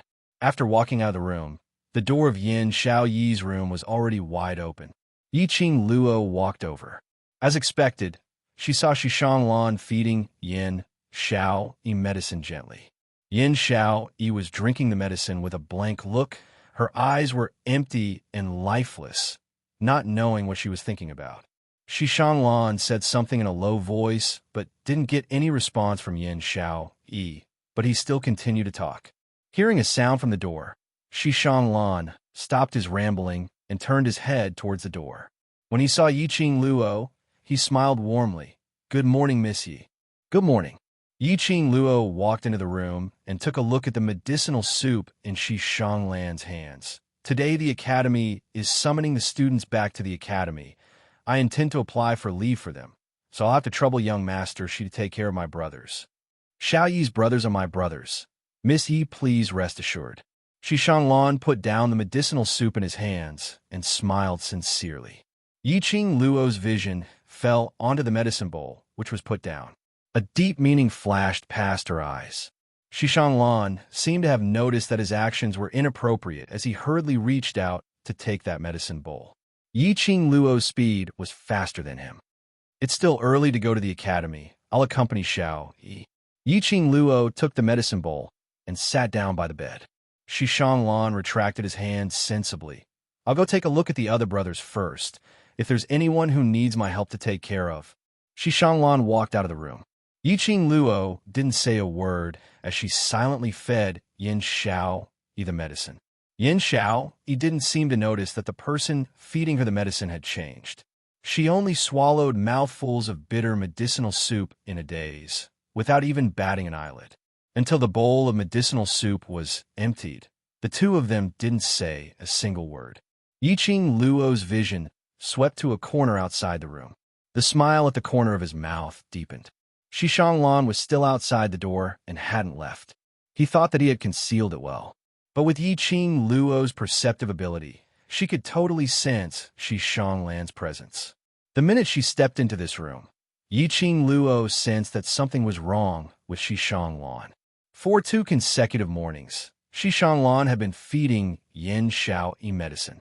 And earlier, when she said that she wanted to apply for leave, Shi Shanglan subconsciously put down the medicinal soup. Obviously, his mind wasn't on feeding Yin Xiao Yi the medicine. Otherwise, no matter what he heard, he would not have stopped feeding the medicine. Now that he was quietly hiding outside the door, it was obvious that he was trying to find out some information. This Shi Shanglan, there was indeed a problem. Yiqing Luo narrowed her eyes as she placed the bowl of medicine aside. Perhaps it was because the house was too quiet. If Shi Shanglan stayed any longer, he would be easily discovered. In the end, he left quietly, until Shi Shanglan's aura completely disappeared. Yiqing Luo then calmly opened her mouth. "Jinzi came looking for you?" When he heard the words Jinzi, his dull eyes blinked. After some time, the focal length converged onto Yiqing Luo's face. Yin Xiao Yi was stunned. "Qing Luo, why are you here?" Yiqing Luo's slender fingers caressed that pair of obviously swollen eyes. "Have you spoken to Jinzi?" When he watched Yin Xiao Yi sleep last night, she was still fine. When she woke up this morning, she saw Yin Xiao Yi's red and swollen eyes, looking as though she had lost her soul. Other than Xiao Jin, there was probably no one else who could make Yin Xiao Yi reveal such an expression. Yin Xiao Yi shook her head as her head leaned towards the direction of the bed. "He only wished me and Shi Shanglan happiness." The last 2 words were said with great difficulty. Yiqing Luo's lips twitched. What was Xiao Jin up to? Did he really intend to give up on Yin Xiao Yi and wish Yin Xiao Yi and Shi Shanglan happiness?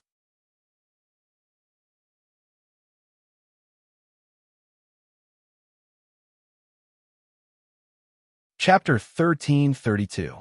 At this moment, Yiqing Luo simply didn't know what to say. Yiqing Luo expressed that she really couldn't understand Xiao Jin's train of thought. He would only be satisfied if he saw Yin Xiao Yi and Shi Shanglan living happily and happily. Last night, he came to my room to check on my injuries. Yin Xiao Yi's voice was very soft, almost inaudible. After that, she laughed softly. I thought he liked me. Otherwise, why would he specially come to check on my injuries in the middle of the night? That laughter revealed obvious bitterness. Yiqing Luo's pink lips moved, but ultimately she didn't say out Xiao Jin's thoughts. There was no doubt that Xiao Jin liked Yin Xiao Yi, but he chose to give up, just like what Dmo Xian had said. Although Xiao Jin was a timid person, but he would not go so far as to personally push the woman he liked into someone else's arms. He had his own reasons for doing so. He had his own difficulties that he couldn't tell them. Xiao Jin had many secrets on him. This was something that Yiqing Luo knew. He had his reasons for giving up on Yin Xiao Yi. As an outsider, it's not good for her to point out Xiao Jin's feelings towards Yin Xiao Yi. Perhaps it would be more harmful to the two of them if they made things clear. DMO Xian had specially instructed her not to interfere in their relationship. Looking at Yin Xiao Yi's sad look, Yiqing Luo couldn't bear to see her like this. His heart was in a mess. She let out a long sigh. But he said that he felt guilty because of what he did to me. He felt that he had let down my fiancée. Yin Xiao Yi's voice became increasingly broken and trembling. Ha! Fiancé. I've never acknowledged Shi Shanglan as my fiancé, but he kept putting Shi Shanglan as my fiancé. Then he smiled. His smile was very sincere and filled with blessings. He asked me to live a good life with Shi Shanglan and asked me to marry him as soon as possible. She was pushed by the man she loved to another man. This kind of pain was like a sharp knife, ruthlessly stabbing his heart. He was in so much pain that he wished he was dead. He marriage? How could she accept this? He wasn't the one they were going to marry. Yin Xiaoyi's voice was already choking. Towards the end, he was almost choking with sobs. She seemed to recall the scene last night when Xiao Jin said these words to her. Yiqing Luo's heart ached, but she couldn't say anything to comfort her. In the end, he could only sigh helplessly. Holding a handkerchief, he bent over to wipe the tears from the corners of her eyes. At this time, it was useless to say anything else. He could only stay by her side, silently. Tell her, at least, she is not alone. The room fell into silence. About an hour later, Long Yunjan's voice came from outside the door, telling her to return to the academy to apply for leave.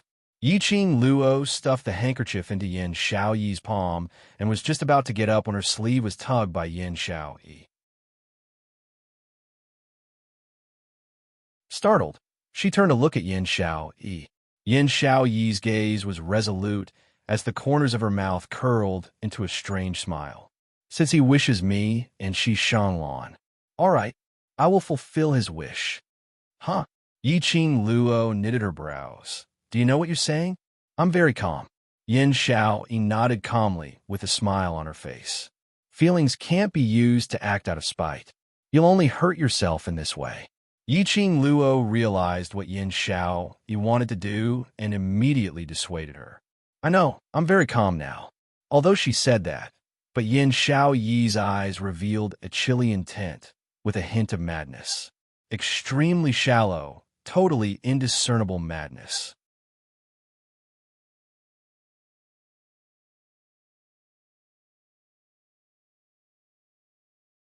Chapter 1333. Qing Luo, what's wrong? Outside the door, Long Yunjan's voice approached. Yiqing Luo took a look at Yin Xiaoyi, whose eyes were red. If Long Yunjan saw Yin Xiaoyi like this, he would definitely ask for the reason. After asking for the reason, it would be especially awkward. Yiqing Luo hurriedly stood up and shouted towards the door. Don't come in, I'll be right there. After saying that, he turned around and patted Yin Xiaoyi's hand lightly. Xiaoyi, rest well first. Don't think too much about other things. Wait for me to come back. Yin Xiaoyi didn't answer. She just pulled the corners of her lips and smiled. Yiqing Luo held her little hand tightly. Worried that Long Yunjan would push open the door and enter, he didn't stay any longer and left Yin Xiaoyi's room. Before closing the door, she looked deeply at Yin Xiaoyi. Yin Xiaoyi's expression was calm as she quietly laid on the bed. Her gaze was fixed in front of her, and no one knew what she was thinking. Thinking about it, Yiqing Luo was still worried. After telling Long Yunjan to wait for her for a while, she went to Kitty Lee's room. In Kitty Lee's body flowed the blood of the Beastmen. Its ability to heal wounds was extremely strong. And in the competition, Yiqing Luo didn't allow Kitty Lee to go up on stage. Thus, Kitty Lee's injuries had mostly healed. Unlike the other brothers who couldn't get out of bed and walk around, she could already walk around the mansion. Yiqing Luo asked Kitty Lee to go to Yin Xiaoyi's room to accompany her for a chat. At least, it wouldn't let Yin Xiaoyi's imagination run wild. Towards what Yiqing Luo had instructed, Kitty Lee agreed to it. Heavenly Academy. On the holiday after the competition, the entrance of the academy was packed with people. It was extremely lively.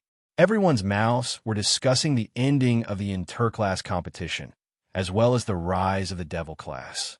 There were also quite a few people who said that they had been chatting happily with some faction in the past 2 days, or that they wanted to join some faction, and so on.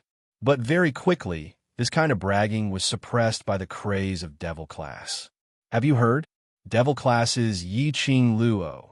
Didn't she establish a mercenary group? And yesterday, she got someone to burn the mercenary group's base to death. It is said that more than 100 charred corpses were carried out from the base. Yi Qing Luo's character is so arrogant, relying on her own power, totally not giving others any face. Offending others is a matter of time. Even if she were to be burned to death, I wouldn't be surprised at all. Student Yi is arrogant, but that's because she has the capital to be arrogant. If you have the ability, why don't you try being arrogant as well? Bah! Yi Qing Luo's brainless fan, you lackey. Saying the grapes are sour when you can't eat them. People like you deserve to look up to classmate Yi for the rest of your life. As the discussion went on, it inexplicably turned into a fight. Immediately, a peacemaker changed the topic. Don't get your attention wrong. What I mean is, that mercenary group, which Yi Qing Luo established, the mercenaries inside, are actually devil classes students? How is that possible? This guess was refuted by the majority of the students. The students had all heard of Yi Qing Luo's mercenary group. On the second day after it was established, it was promoted to a bronze mercenary group. Even a complex mission could be completed with only 60 or so members. It could be said that the World Mercenary Group had a little fame in the mercenary world, and anyone who mentioned it couldn't help but raise their thumbs up. Devil classes students were the World Group's members? Was this a joke?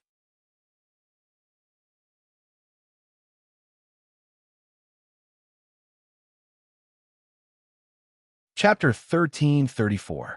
It was just a guess, but it quickly spread like wildfire. More than half of the people who believed that Devil Classes students were the World Group's members.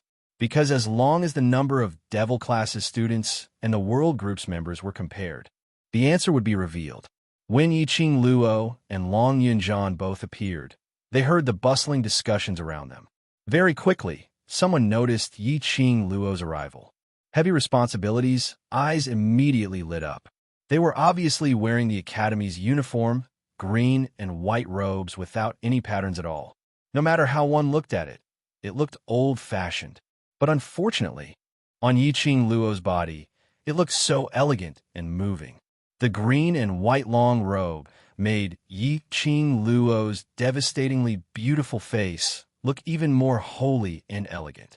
A pair of dazzling eyes drew a long and charming arc momentarily. Numerous male students' gazes were glued onto Yi Qing Luo. Look quickly. It's Yi Qing Luo. The one beside her. Why does he look familiar? Look at that pair of eyes. Long Yunjian didn't disguise himself today. He used his original looks to display in front of everyone's eyes. But Long Yunjian's unique azure blue eyes were extremely recognizable. Just one look, and quite a number of students recognized him. This was the Devil Class Monitor whose ability was second only to Yi Qing Luo in interclass competition, Long Yunjian. Devil Class Monitor is just too handsome. No wonder he had to disguise himself when he took part in the interclass competition. What disguise? I saw him in the competition. He changed into another person. You're just jealous that Devil Class Monitor's ability is so strong and handsome. Tisk. Damn love-struck fool. The surrounding students stared at Long Yunjian as they discussed noisily. Yi Qing Luo and Long Yunjian didn't bother about the surroundings. Under the escort of numerous students, the two of them directly walked into the academy. Behind them, a large group of people followed. Their mouths kept on discussing about Devil Class, the World Mercenary Group, and that fire the day before yesterday.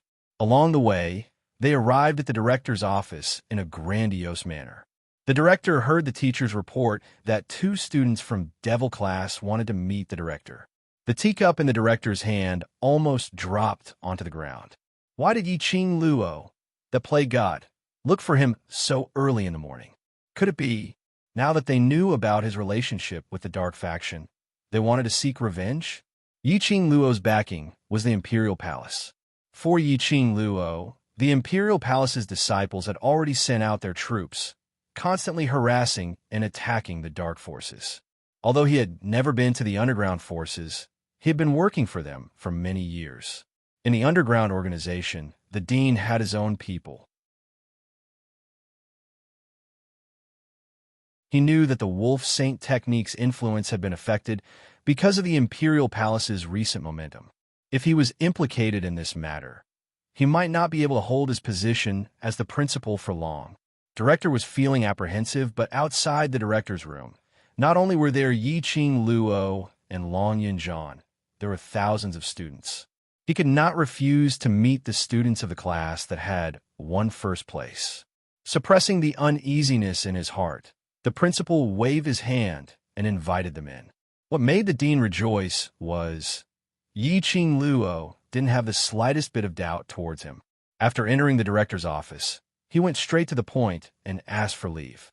The dean heaved a sigh of relief, but his heart felt inexplicably guilty. Hence, Yiqing Luo used the excuse that Devil Class's students had suffered serious injuries in the competition and had to stay in bed to recuperate, to request for half a month's leave. You're tuning into the Romance Rendezvous YouTube channel. We're so grateful for your support, and don't forget to subscribe to join us on this incredible journey through captivating stories. Your generosity through donations truly makes a world of difference, as it's the primary source of revenue that allows me to expand and enhance this channel for you. Thank you from the bottom of my heart for being a part of this adventure.